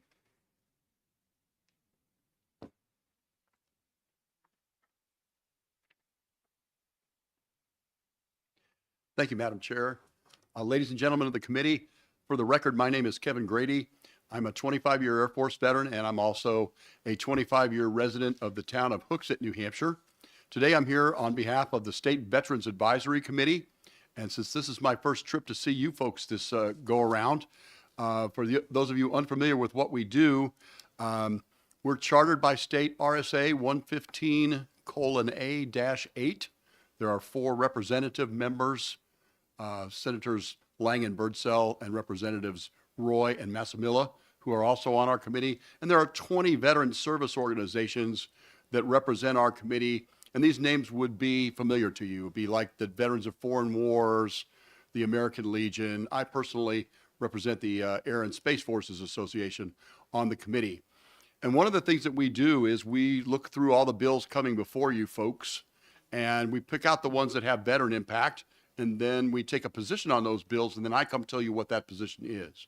Our members unanimously do support this bill and especially support the concept.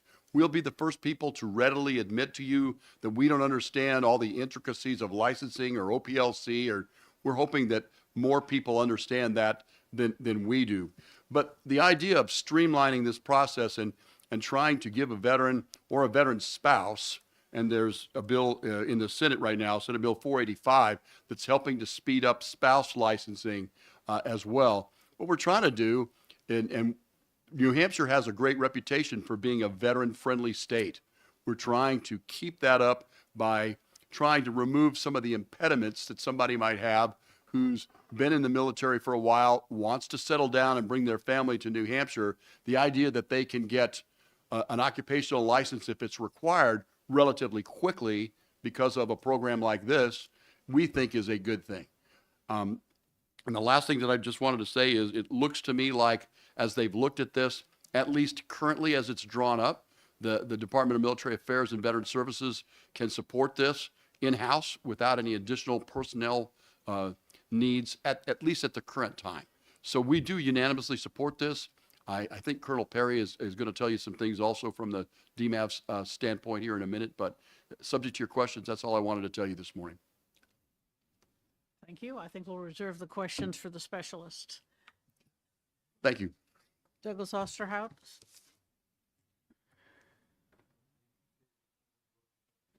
No, I didn't, but I think it will. Good morning, Douglas Osterhout, Office of Professional Licensure and Certification, General Counsel. The office doesn't take a position on this. A lot of my notes today are technical, and then there is one issue I would like to point out, and then I might be able to answer Representative Lakis's question about the changes too. My first concern is on page 1. That's section Roman numeral 4. Lines 22 through 24, that last line, as long as all other board application criteria are met, I think that might be encroaching upon RSA 310-17 again, because we're talking about licensure by endorsement and reciprocal licensure. It's not very important, but the bottom of page 2, line 37, it says such application and issue a license if warranted. A simple language change shall process the application if we decide to move forward. And then on page 3, Which line was that last it comment? was line 37 on page 2. It's just a language suggestion, nothing of importance. And then on page 3, line 3, middle of the page there, it says if the board must gather further information from any other office or agency in order to process the application. That should probably be the office, since we're the ones. That's a squishy one because we the office might be asking for that information, and then if it's in a situation where we send it to the board, they might be asking. So I think whoever is processing it, but it's not necessarily going to be the board every time. Same thing on line 6. And then my concern here is that, so under 541A29, the office, when we receive an application, we have 30 days to review it. We notify the applicant of any deficiencies in the application. And then it says not to exceed 60 days from the receipt of initial application. The language is a little wonky, but typically an application is going to be processed 30 to 60 days. What this does is it gives us a 10-day limit. My concern here is that in order to extend that 10-day limit, we would have to request and receive written confirmation from this VLAP administrator. So within our 10-day period, if we were to submit that day 8, they didn't get back to us for 3 days, the OPLC is out of compliance at that point. Just something I wanted to flag for the committee. And then something else to consider, the last section, section 3, this changes the language of 332G 7A. We create a new thing. If the intent is to have this only apply to the boards under the OPLC, it might just be an amendment to 310-16. I know there's a Senate bill currently where we've made a similar suggestion, and that has to do with digital verification of licensure. It wouldn't overlap here, but kind of keep it all in one place, 310-16, because 332G would apply to licenses and professions outside of the OPLC. for example, the New Hampshire Bar Association. So, and then I guess people after me can speak to some of the collaborative efforts between the OPLC and what we're doing for veterans. Okay, thank you, and I'm sure you will be supporting the subcommittee. Representative Lekis? Yeah, just a request, and that is, you mentioned various concerns and suggestions for the bill. If you could send that an email, and also the citations, the RSA citations that you mentioned, I didn't get Absolutely, copied down. I All can right, do thank that. you. Representative Groda? I just want you to clarify my understanding of the bill. So really, this veteran licensing acceleration program is going to be managed, and the administrator is going to be managed by the Department of Military Affairs, correct? And this, and this, and most of the bill really talks about what that administrator and what that organization is going to do. So do you think that anything within OPLC is going to change as a result of this? And because I don't see how what you're doing now is going to differ. This really just talks about the program and the administration of that program by the military services. Is that right? The big change would be they would notify us that an application is coming from VLAP, and then we would have that 10 days to process instead of the typical 541A 29 deadlines. So 10 days instead of 30, essentially. And also the need for a response if the application is missing something. Would you agree that's the main part Yes. that affects the OPLC? Correct. Follow up. Follow up. So are those 10 days versus 29 burdensome? I suppose that depends. I think I'm more on the back end, right? Like, we're striving to get our applications processed as soon as possible, and we typically can do them very quickly. Under the current situation, though, if we find a deficiency in the application, we notify the individual, and then they have time to respond. This would take that away, and we would also have to get permission from another agency to even extend those deadlines. And I think those are sort of where my concerns are coming from.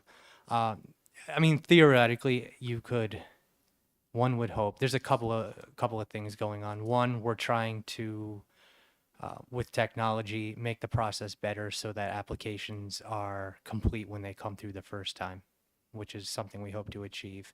And then if this position were to work out, theoretically, we would be getting perfect applications every time. I can't guarantee that, and it's not within the office's control. But these are just that kind of timeline. It was sort of just something I wanted to bring to your attention. Okay. Thank you. Representative Gould? Thank you, Madam Chair. And I know this is going to committee, so I don't want to waste a lot of time on this, but I just wondered if you've had experience with the military and whether or not dealing with the Veterans Office, Service Affairs, has it been difficult to get a response and get a timely response when questions have come up and OPLC needed more information?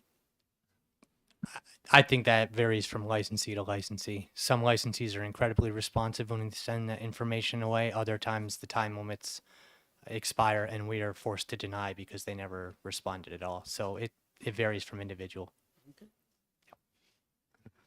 Other questions? Thank you very much. Warren Perry?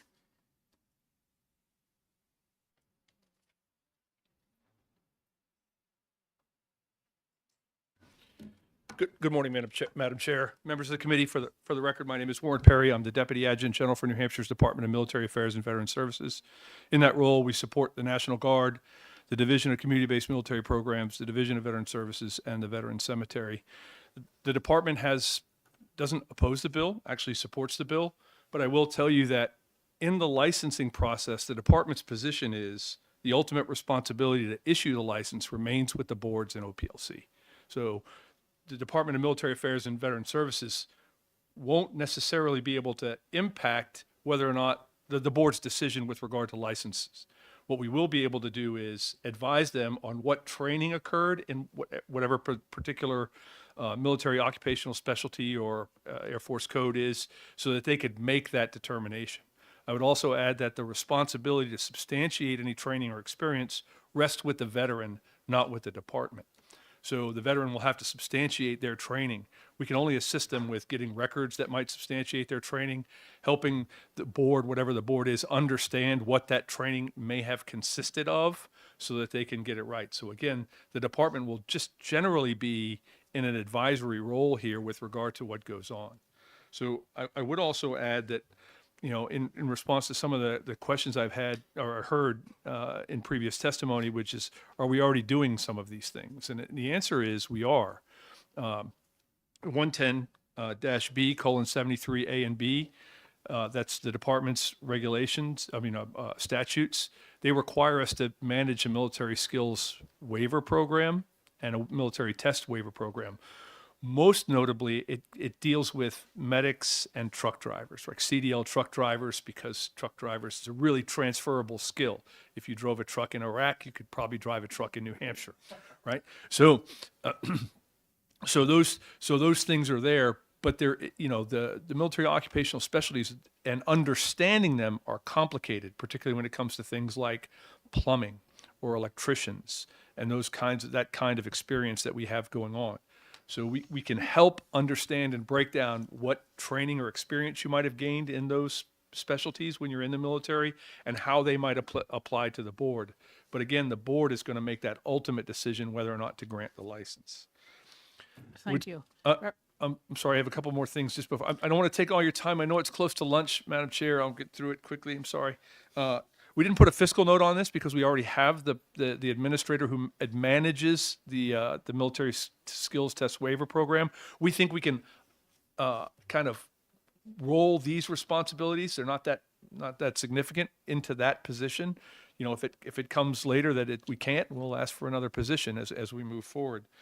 And the other thing I would say is I heard the question about are we cooperating with OPLC, and we are really linked with OPLC in this regard. So I want to say that. And one of the things that the executive director Lindsay Courtney is doing is she's led a contract so they can do some administrative rules review in terms of and I think you may be aware of this, you know, how they can rework the administrative rules to manage issuing licenses. And one part of that is incorporating the understanding of military skills and how they may apply. And we generally would recommend that they use the American Council on Education and how they use that model and how which they grant college credit for military experience. And it's really, really mature, really, really defined, and we can kind of tap into that and get it moving in the right direction. So we already have a plan to have input into that contract to make sure that that's addressed in what's going on. So, you know, Executive Director Courtney and I, we talk probably weekly in terms of licensing as things are going on. Thank you. Very good. Representative Blackus. Thank you. Sorry for trying to cut you off. No, I it's didn't okay. intend that. Just could you repeat more slowly the RSA site for the current law on this? Yes. It's 110B:73A and B. Thank you. 110B, 110-B:73A and B. Thank you. Other questions? I don't see any others, but I'm sure you will also help the subcommittee thrash this out. Whatever you need, Madam Chair. Marvelous. All right. Does anyone else wish to testify on House Bill 1385? Seeing none, I will close the hearing, send the bill to the licensing subcommittee, and we are in recess until 1 p.m.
opening the hearing on House Bill 1131, and I call the prime sponsor, Representative Gregg.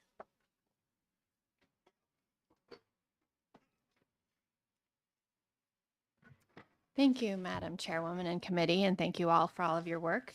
It's nice to be in this nice big room. So my bill on HB 1131 is just adding something that I think was probably back in the day, omitted with a reason, but doesn't make a lot of sense now.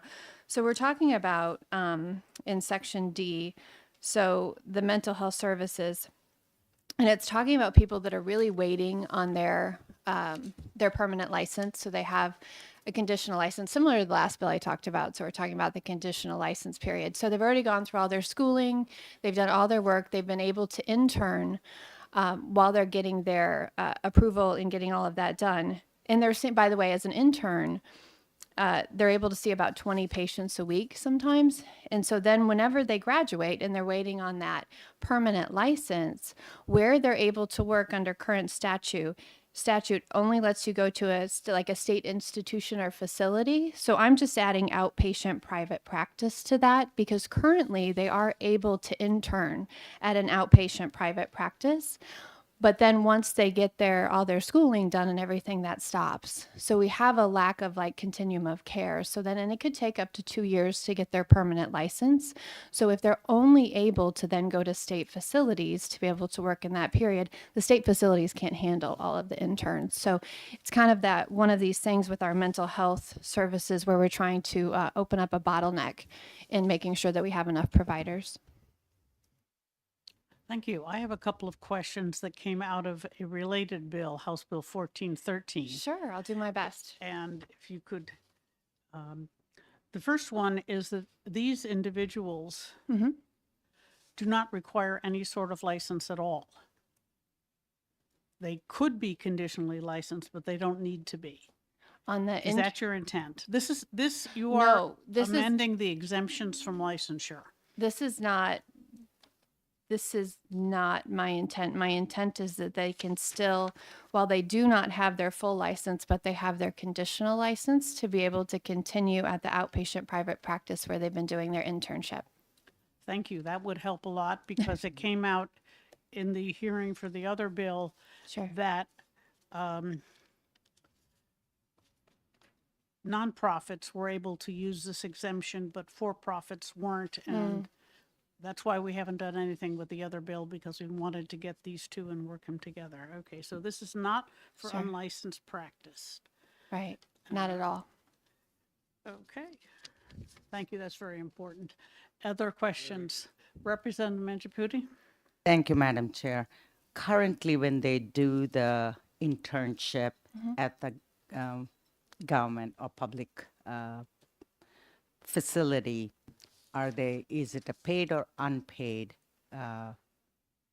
internship? I would have to defer that to someone that would know more information. I do not know about that. Representative Blackus? Thank you. So, as I understand it, I think you said something about it's still part of their training. They could work at an outpatient private practice place, and then after the training's complete, they can't currently. Yes. Okay, follow up? Follow up. All right. So when they're doing it for their training, when they're working in outpatient private practice, is there any additional supervision or whatever of what they're doing than there would be after they've finished their education and they were to do the same thing? Sure. So there is supervision when they're in their internship, and thank you for the question. There is also, and this is kind of that last bill I came and talked to you all about, that conditional license, there is a supervisor. So when they have their conditional license, there is still a supervisor until they're fully licensed. So that would be, somebody else will answer that for sure, but from what I understand, that supervisor can then continue on with them. One of the requirements for a full license is a certain amount of supervised practice. And if I understand correctly, this exemption and the supervise is intended to give them a license for them to charge while they are performing the supervised practice. Yes. Yes, we're not looking to limit any, you know, or to take shortcuts or anything on their education or on their work. We're looking to open this up so that they can stay, so that we can have a continuum of care, because they've already been seeing like 20 patients a week, so that they can continue that in their conditional license period. Okay, thank you. Okay. Anyone else? Thank you very much. Thank you so much for your time. Melbourne Moran.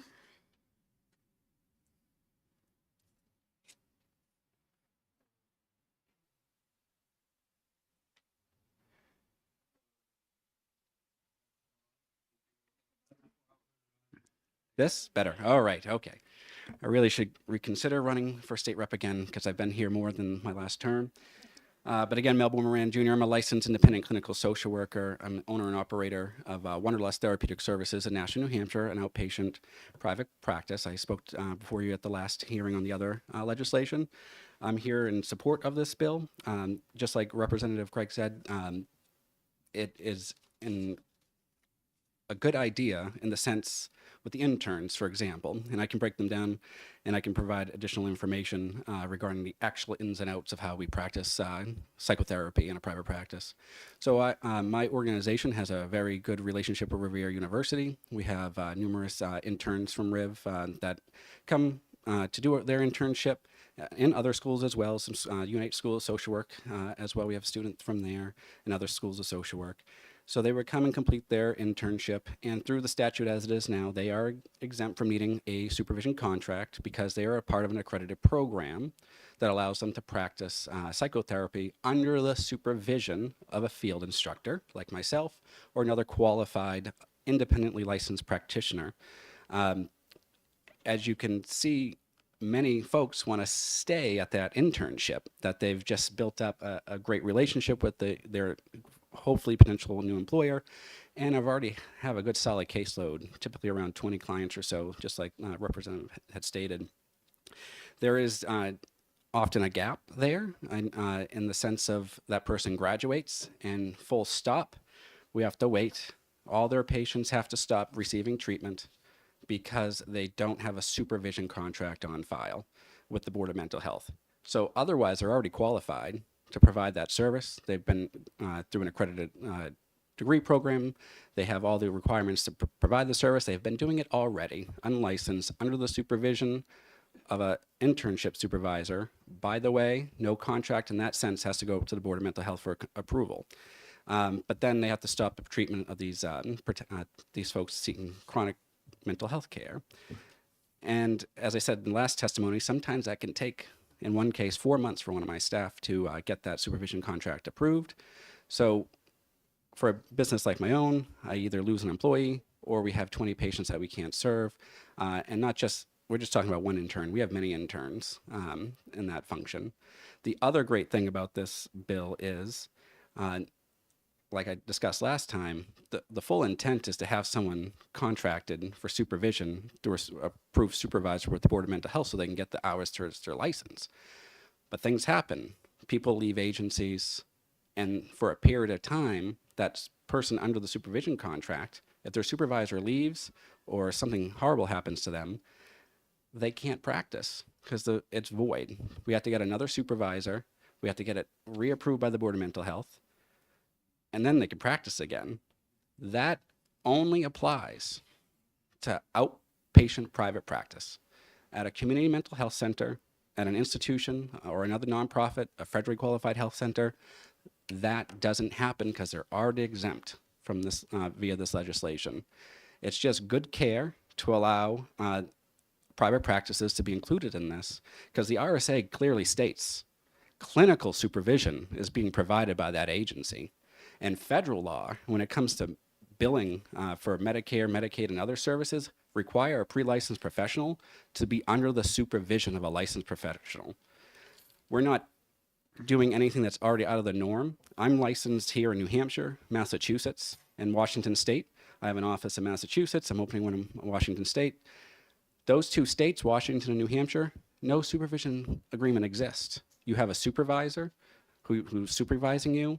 Things change, they might have to get another supervisor, and at the end of the supervision, you sign a form, submit it under pains and penalties of perjury, and then you take your test and get your license. This is a very odd thing, the supervision piece in the state of New Hampshire. No other state does it like this, and it interrupts quality health care to patients because we're the only industry that's not exempt from when there's a disruption in the clinical supervision. Thank you. I have a question. This statute requires clinical supervision of staff, presumably including the new hires. How is that different from the requirement to have a supervision agreement? Thank you. That's an excellent question, Madam Chairwoman. The supervision agreement only exists in the context of getting approved hours that will count towards licensure, right? So the hours that will count if that agreement has to change or is not in force at the time, those hours won't count towards someone seeking their hours. They'll still have independently licensed supervision. They'll still be signing off, notes have to be signed off by the supervisor. Every single note has to be routed to the supervisor and approved. Medicare just did reduce some of their stringencies. They are now allowing that the provider doesn't need to be physically on site for the patient to be seen by the pre-licensed person. But when that supervision contract is interrupted or not in place, those hours aren't counting. They're still getting clinical supervision, but it's just not going to count towards their license.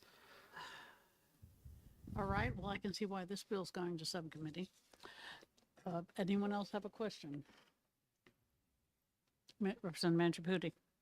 Thank you, Madam Chair. You mentioned that you have an office in Massachusetts and you have an office in New Hampshire.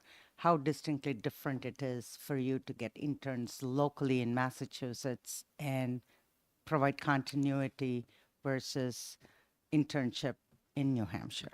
Thank you, Representative. That's also another great question. In our Massachusetts office, that's not even a question of concern because there's no barrier that would exist in the state of Massachusetts to prevent that person from staying on and getting a supervisor and working towards their licensures of independent license. And be mindful of the outpatient practice, just like with even the mental health centers. That person who's unlicensed still has to meet criteria for insurance companies to to bill for their service. They have to have an accredited degree. They have to have that supervisor like we just talked about. And it is the responsibility of the agency to ensure that they meet the criteria absent of these supervision agreements, because otherwise you're committing fraud. And if there's an agency out there who wants to utilize this for some malintent and not have a qualified clinician, that they're breaking the law.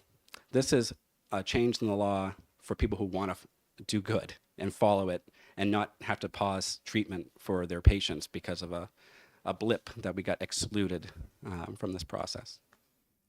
Thank you. Any others? Thank you very much for your testimony. Thank you. And John DeJoy.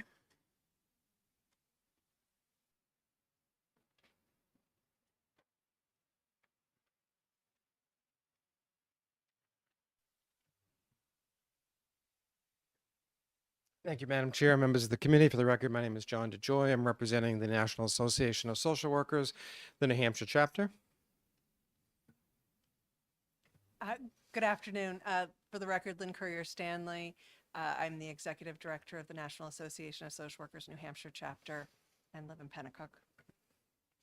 I've asked my client to join me. There are some questions that committee members had asked that she is in a position to answer if people would like to more information on that. I rise today in support of House Bill 1131 and respectfully ask the committee to consider a housekeeping amendment related to the topic of the bill. I'm sure you've all had one of those days when I printed out 20 copies of the proposed amendment this morning and left them in my office. So I have emailed through the committee testimony submission link the proposed amendment for you folks to look at, and I'll go through it at this point. It's very straightforward. As I said, it's housekeeping. I understand it's the kiss of death, but it truly is housekeeping. So the first change goes back to House Bill 655 from last year. It is in regards to the investigation section, 310:9, specifically the subject matter expert. We spent a long time last year working with OPLC, came up, you'll recall that several of my clients had concerns about how subject matter expert was determined in the bill. We agreed to language at the OPLC, and in some last minute changes at the Committee of Conference, there was just a mix-up. It was not a willful attempt to change the language, it was a mix-up. So we're here now asking that that be changed back to what we had originally proposed with OPLC's support. I will be meeting with Lindsay Courtney this week to go through the language again. She tells me it's been a year. She wants to make sure she knows exactly what the language says, so we're going to go through the language again. But she is in support of the concept of what we're trying to do. The appointment of subject matter experts will remain with the director of the OPLC, and the boards will set the criteria of where the OPLC will look for experts. The second piece of the amendment is in regards to the licensed clinical social worker chapter 330A18. We just became aware recently that the licensed clinical social worker is the official statutory name for the licensed independent clinical social worker. Unfortunately, all professionals in the state, as well as the board and many others, refer to social workers as licensed independent clinical social workers, LICSW. All this amendment is asking to do is to put the statutory title and the normal usage title together and just refer to as the licensed independent clinical social worker. And that relates to the provisional license as well. That is the extent of what this housekeeping amendment asks for you folks to consider. And with that, I will end my testimony. And if the chair would like, some of the questions Ms. Curry-Stanley could certainly answer. Representative Blackus, you have a question? Yeah, I'm just maybe a little confused. So, and maybe you can help. It sounds like they're proposing an amendment on kind of related but different topics to this bill that are not part of the bill? We need to look at that amendment and see if it is actually germane. It may Yeah. or may not be. But yes, we need to examine it. Okay. And it will be going to subcommittee because the content of House Bill 1413 overlaps with this, so we need to make sure we're not making changes in one that are Right. contradictory. to the And we other. can look at whether that amendment's appropriate to one bill or the other, maybe, whatever. Okay, thank you. Yep, indeed. Representative Mangiaputi? Thank you, Madam Chair. So the gap between what currently exists, that the internists can go to nonprofit and governmental agency versus private practice, that gap will be closed with your amendment that you're proposing by changing the title. No. Thank you, Representative, for the question. It has no bearing on the original bill. It's just, since licensure for social workers started, we've all been LICSWs. Those are the letters after our name, licensed independent clinical social worker. Last year, because in statute it says licensed clinical social worker, we suddenly went to LCSW as our letters, which created a lot of confusion. And is this a new license? Does this have a different scope? The amendment basically is just asking for our letters back so that we can not have to update all of our websites and business cards and all of that, because we've always been licensed independent clinical social workers. It has no bearing on the original. And that's why it's probably going to be a non-germane amendment, but no problem. Other questions? No. Seeing none, thank you very much for your testimony. James Klein.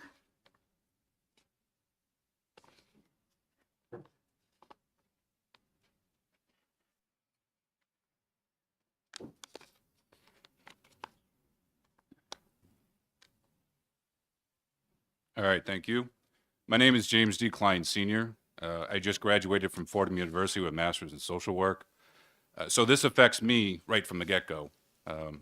I work for Wonderlust Therapeutic Services from Melbourne, Moran, and I had this issue as soon as I graduated. So in Massachusetts, there wasn't this restriction.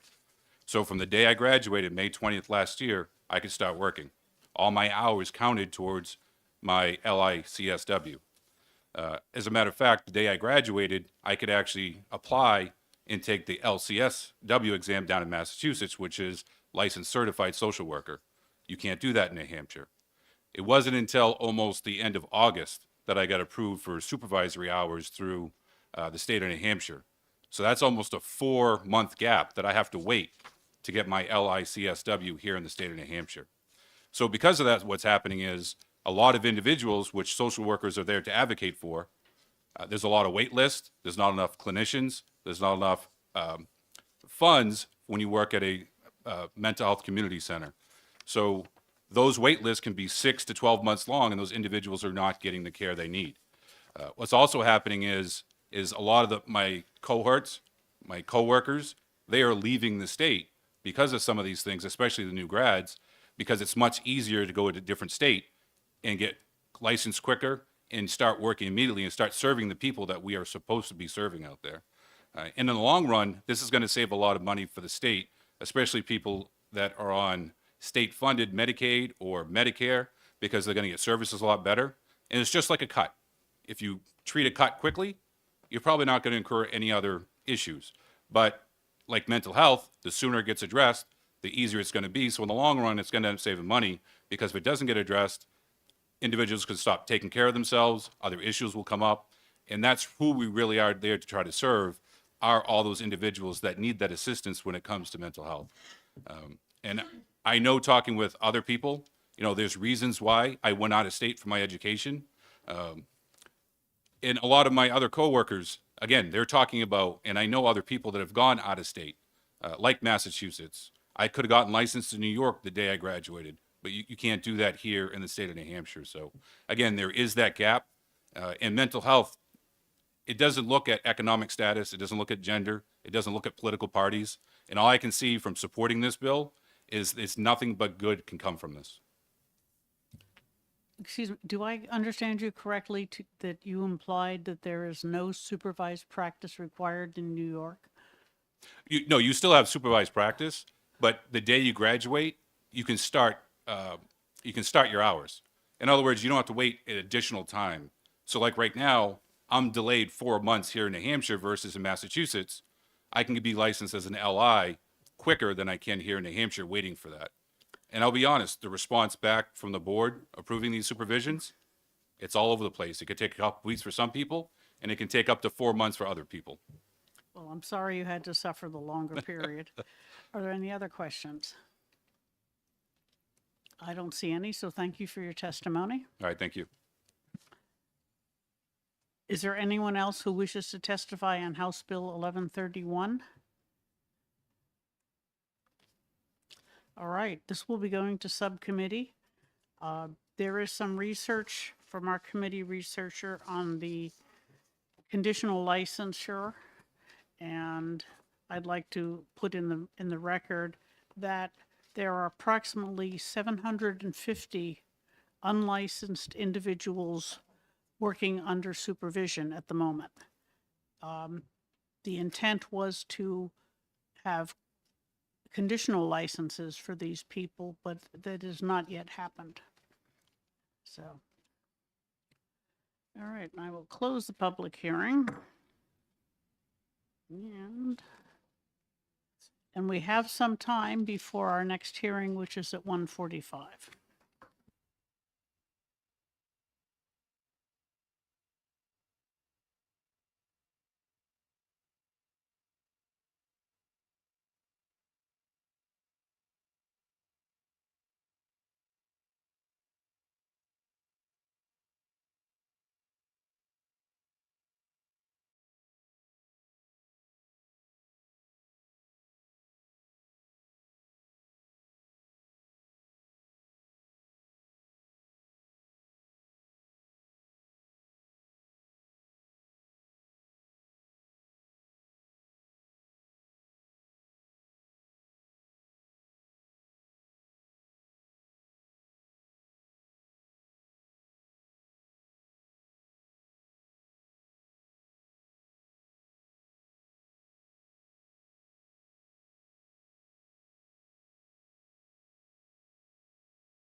No. 1:45? Am I wrong? I'm wrong. Excuse me. Wait 15 more minutes.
committee, ED&A committee for the time to speak today on this important bill, HB 1526. I'm introducing this bill relative to a conditional veterinary license for veterinarians educated in other countries. HB 1526 would authorize the Board of Veterinary Medicine to issue a conditional license to a foreign educated veterinarian currently in the process of obtaining an Educational Commission for Foreign Veterinary Graduates certificate, otherwise known as the ECFVG, who has completed all steps of the ECFVG except the clinical proficiency exam, the CPE.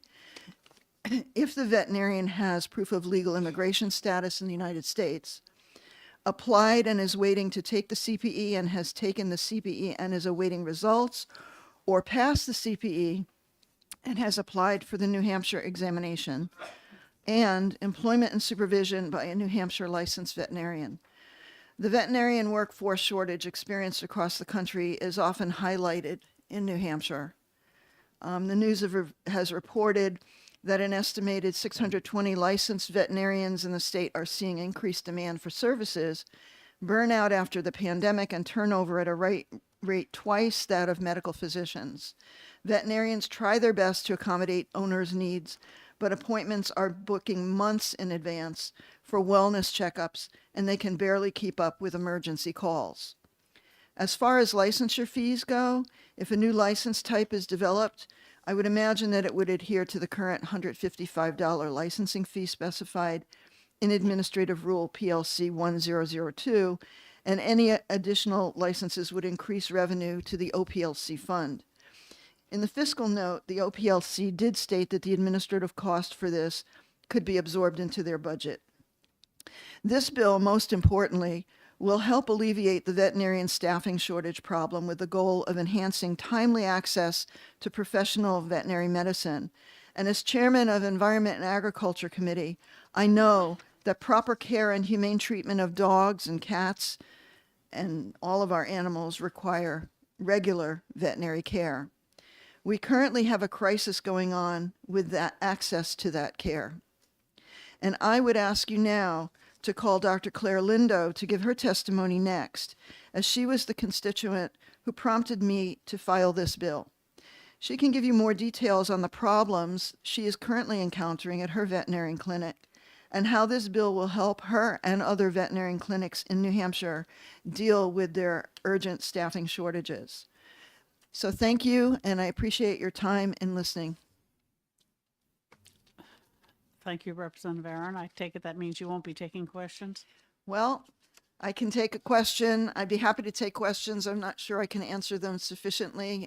So I Thank would you. defer to the veterinarian who is living in the trenches and dealing with this issue. Okay. Dr. Lindo and Reza Mariscali. Reza, yep. Thank you.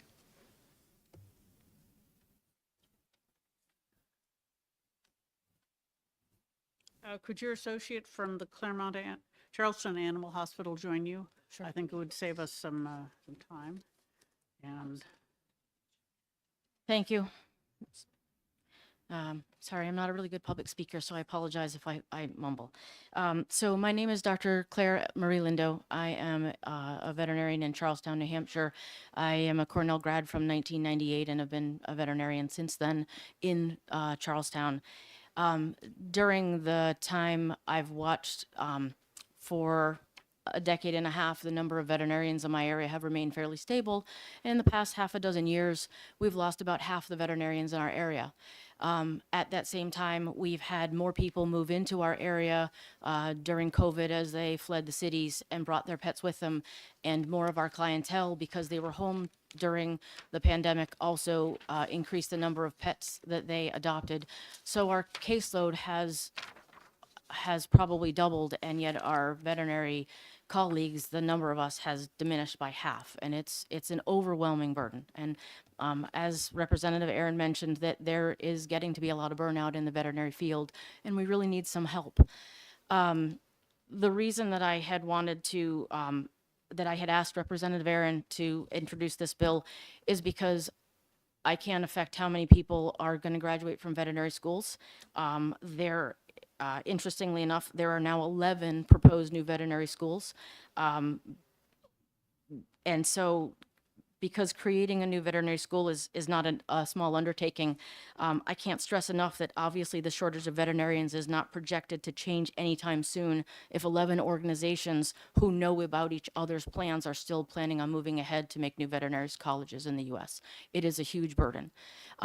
Additionally, new graduating veterinarians are very concerned about work-life balance, which is a wonderful thing, but it means that they're not putting in the same number of hours as the older veterinarians like myself. So we need even more veterinarians to fill that need. But I can't have an impact on the number of people who are going to graduate.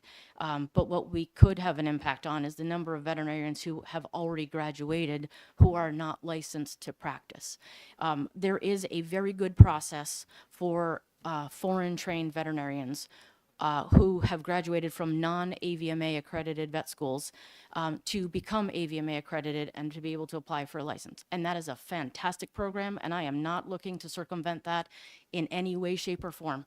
I want those veterinarians that are practicing next to me to be equally capable and meet our US standards. The problem is that of the two processes, one of them that I would focus on is that ECFVG program. The last step in that program is the clinical proficiency examination is fraught with some difficulties. The AVMA group that oversees it is understaffed. There are only 2 places in the United States that actually administer this program. The other steps in the ECFVG process can be completed by foreign trained veterinarians in the country that they live in, online or by mail, but that last process has to be done here in the United States. There are no foreign sites to do that. Those 2 sites in the US can accommodate a little over 200 applicants per year. There are a number of interesting statistics, but one of the things that's the hardest is that of first-time candidates through that ECFVG process, there's a 75% failure rate, which means that it adds roughly 50 to 55 veterinarians to our nationwide need, 1 veterinarian per state every year, which is not enough. The bill, as a side effect, would help us to train those foreign trained veterinary graduates so that they might have a better pass rate of that, which would help alleviate a little of the backup. But it would also, by allowing specifically the veterinarians who have passed all of the steps, including the National Veterinary Licensing Exam, which is the 3rd step in the ECFVG process, the same national licensing exam that I had to take and every other veterinarian in the country had to take. After they've passed that and the national licensing exam and are waiting on the CPE, this bill would allow them to practice with a conditional license under the supervision of a state licensed veterinarian who can mentor them the same way that I mentored a new graduate from a U.S. accredited veterinary school to help her learn her surgical skills, to learn her small animal medical skills. It would allow us to mentor those foreign trained graduates in that same way so that when they take the CPE, they could pass that more quickly. But in allowing them to be mentored, it would also allow them to do some of the things that they are capable of doing to help alleviate some of the caseload for me, which would mean that my clients and my patients would have more timely veterinary care. Because right now, we're like Representative Aaron said, we're booking out months in advance for routine care. There are a lot of people who we have a hard time accommodating with urgencies and emergencies. More overflow goes to the emergency hospitals. The emergency hospital near me is down to 1 veterinarian per shift, and they are turning emergencies away. We have had them refer people back to us to see emergencies. There's not enough of us. So if we could have people who could even do some of the things that a fully licensed veterinarian can do, that would be helpful. Like I said, I'm not interested in someone who is not qualified doing this job. I care about my patients and my clients, so I would not, as a New Hampshire licensed veterinarian, not be willing to let people do things that I don't think they're qualified to do because I don't want them to hurt my patients and my clients. So there's no incentive to have people doing things that they shouldn't be doing. This is an incentive to train people appropriately and help them along the way. unfortunately, the process now is extremely slow. It is over a year wait time to get to the CPE. That 75% failure rate is not helpful. If they fail, they have to restart the process all over, another year or more to wait to get through to retake the sections that they can't take. So this bill would help us, like I said, to have people working temporarily as well as to help train them. But the provisions of the bill would make sure that this doesn't have people say, oh, I'll just come be a temporary or provisional or conditionally licensed veterinarian and I'll never bother taking the CPE. The bill requires that they have applied to take the CPE and be somewhere in that process to eventually get their ECFEG certificate in order to continue doing this. So I think probably at this point, if anyone has any questions, maybe I can answer questions at this point. Thank you. I have one question. Do U.S. trained veterinarians have to take an equivalent exam? So U.S. trained, so American Veterinary Medical Association accredited veterinarians still have to take the North American Veterinary Licensing exam before you're allowed to practice. That same NAVLE is what is the third step in the ECFEG process. It is exactly the same test. So that they both have to take a test, Yes. but someone who was not educated in this country needs to take a practical exam? Yes. So in the U.S., going through your fourth year of clinical rotations, you have the veterinary professors who are monitoring your proficiency during those clinical rotations. The other process, the PAVE process, involves those foreign trained veterinarians going through a year of clinical rotations with those fourth year veterinary students as the alternative to taking the clinical proficiency exam. So the clinical proficiency exam is a means of having an equivalent to or an alternative to that fourth year of clinical rotations where you have an observed period of your skills. Thank you. Representative Lekes. Thank you. So I believe you said that there was a year wait for the CPE. Is that before you can start it? Or is that, you said that a CPE, that process took a year, or is it a year? So when you apply for the CPE, there is over a year wait time to get a seat. Just to get a slot. That to be able to sit for the exam. In terms of they will notify you, their wait time is supposed to be a month or so. It seems like it's a little bit longer than that, but about a year before you can actually get to take the exam. You are required to take one of the first spots that's open to you. If you can't, sorry, you go back to the end of the line and you forfeit your over $7,000 fee that you applied. It is non-transferable, non-refundable if you can't take those dates. If you have a medical emergency, sorry, too bad. You go back to the end of the line. Follow up? Follow up. Just trying to be clear, you said you sit for an exam, but also that the practical, is the practical, the CPE the practical, or is that something? It is the exam, the clinical proficiency Oh, so exam. it's a 1 year long exam? No, I'm sorry. The exam itself is I believe 3-day, 7-part exam that is administered in 2 sites in the United States. But from the time that you apply for that until you can actually take the exam is over a year wait. Follow up? Follow up. Yeah, I'm trying to understand the process. So where in this fits the 1 year clinical that was mentioned? The alternative to the ECFEG process for foreign trained veterinarians to become eligible for licensure in any state in the U.S., you can either do the ECFEG process or you can do the PAVE process. The PAVE process has that 1 year of clinical rotations. The ECFEG process has the CPE. Follow up, hopefully. So how long does the ECFEG, what is that process and how long does it take? So the first process, there are 4 steps. The first process is registering. It is, and I apologize, let me just grab my notes to make sure that I don't make any mistakes. Registering proof of graduation from a veterinary college and verifying their veterinary college credentials. The second step is assessing their English language abilities. The third step is assessing their basic and clinical veterinary science knowledge, which is passing that NAVLE exam, the same as American veterinarians. And then the fourth is the hands-on clinical veterinary skills, which is that CPE. So those first steps depend on how quickly they are able to have the initial information. Usually it has to be notarized. All of that is checked by the ECFEG process, their committee. But I believe that it is a several-year process to get everything from start to finish. The ECFEG process is a several-year process at this point.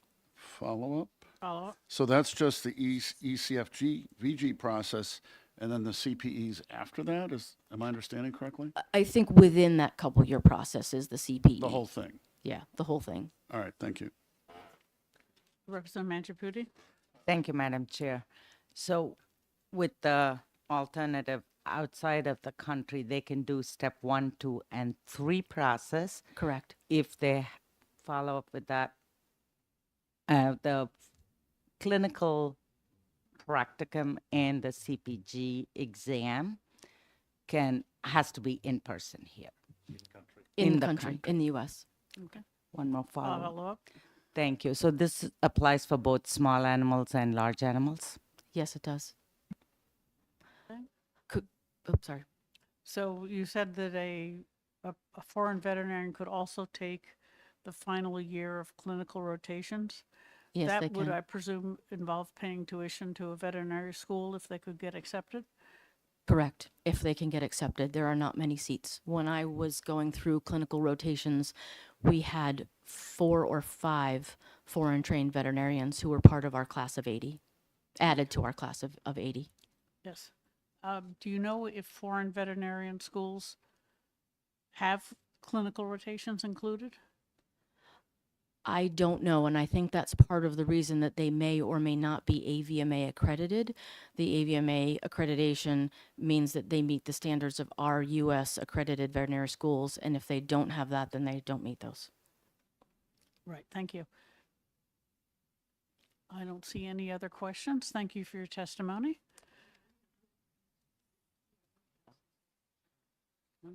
I do have a copy of what I had originally we did, prepared thank you. because I wasn't sure how much or little information you wanted, and so it's being passed out now.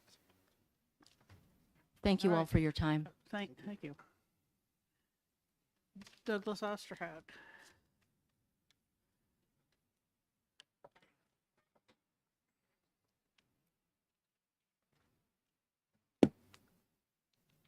Good afternoon, Douglas Osterhout, General Counsel, OPLC. The office doesn't take a position on this bill, but I just wanted to point out a few things that sort of popped out, concerns we had. Line 3, the board may issue the conditional license. That's, I think everybody could come up here and testify on my behalf at this point. There's a line in here that says, it's on line 5, on the condition that the veterinarian has legal immigration status in the U.S. and verifiable status information. We don't collect immigration status on any application in the office. We collect social security numbers or tax identification numbers because we have statutory authority tied to child support issues. If we didn't have that statutory authority, we wouldn't even ask those questions. I just wanted to flag that. We do not ask that status. There's a word on line 8.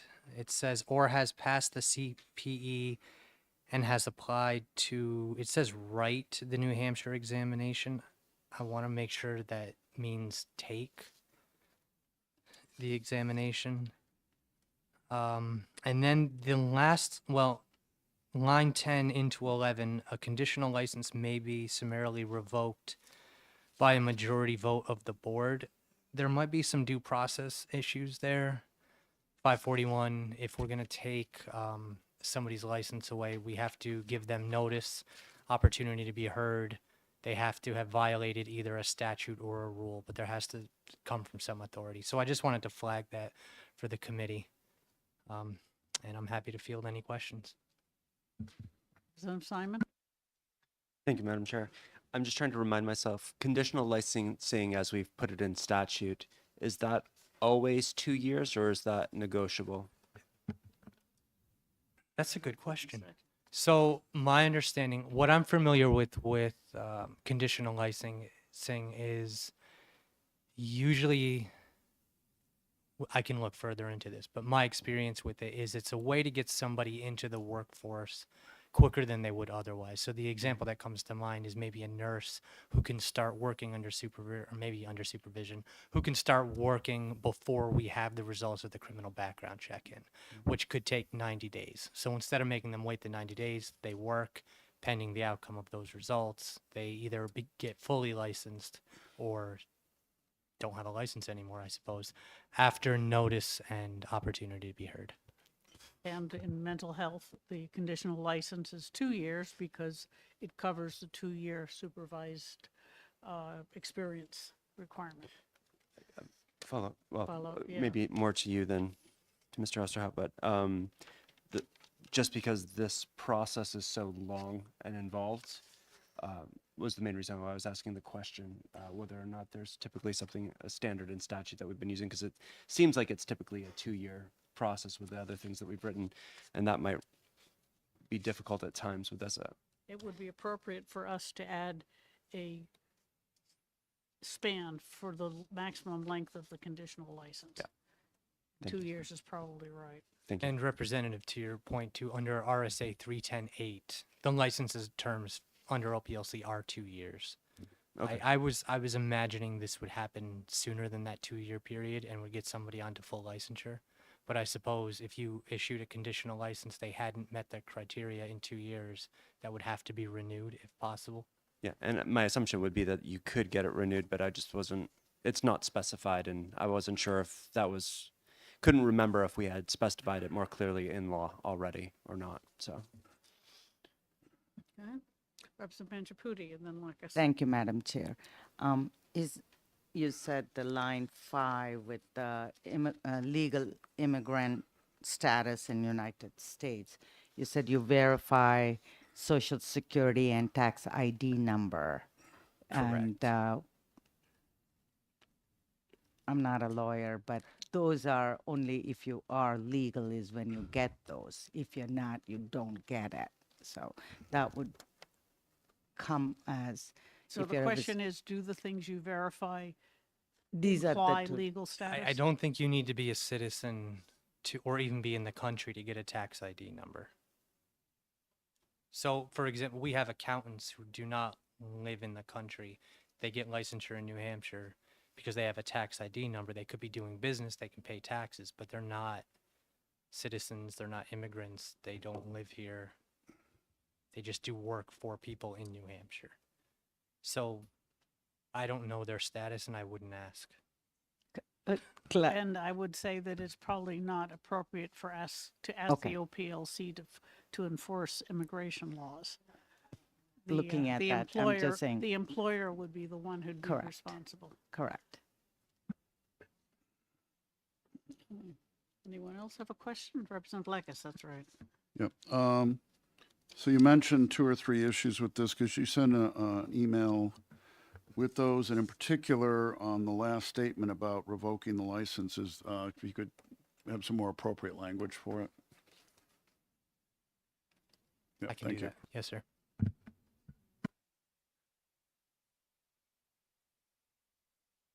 All right. Any other questions? Okay. Thank you very much. We will, and I believe this will be going to licensing subcommittee as well. All right. Is there anyone else who wishes to testify on House Bill 1526? Ah, yes.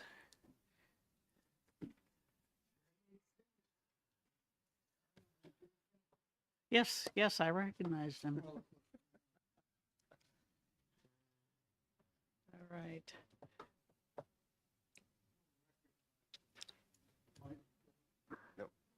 You have to hit the button. There you go. Thank you.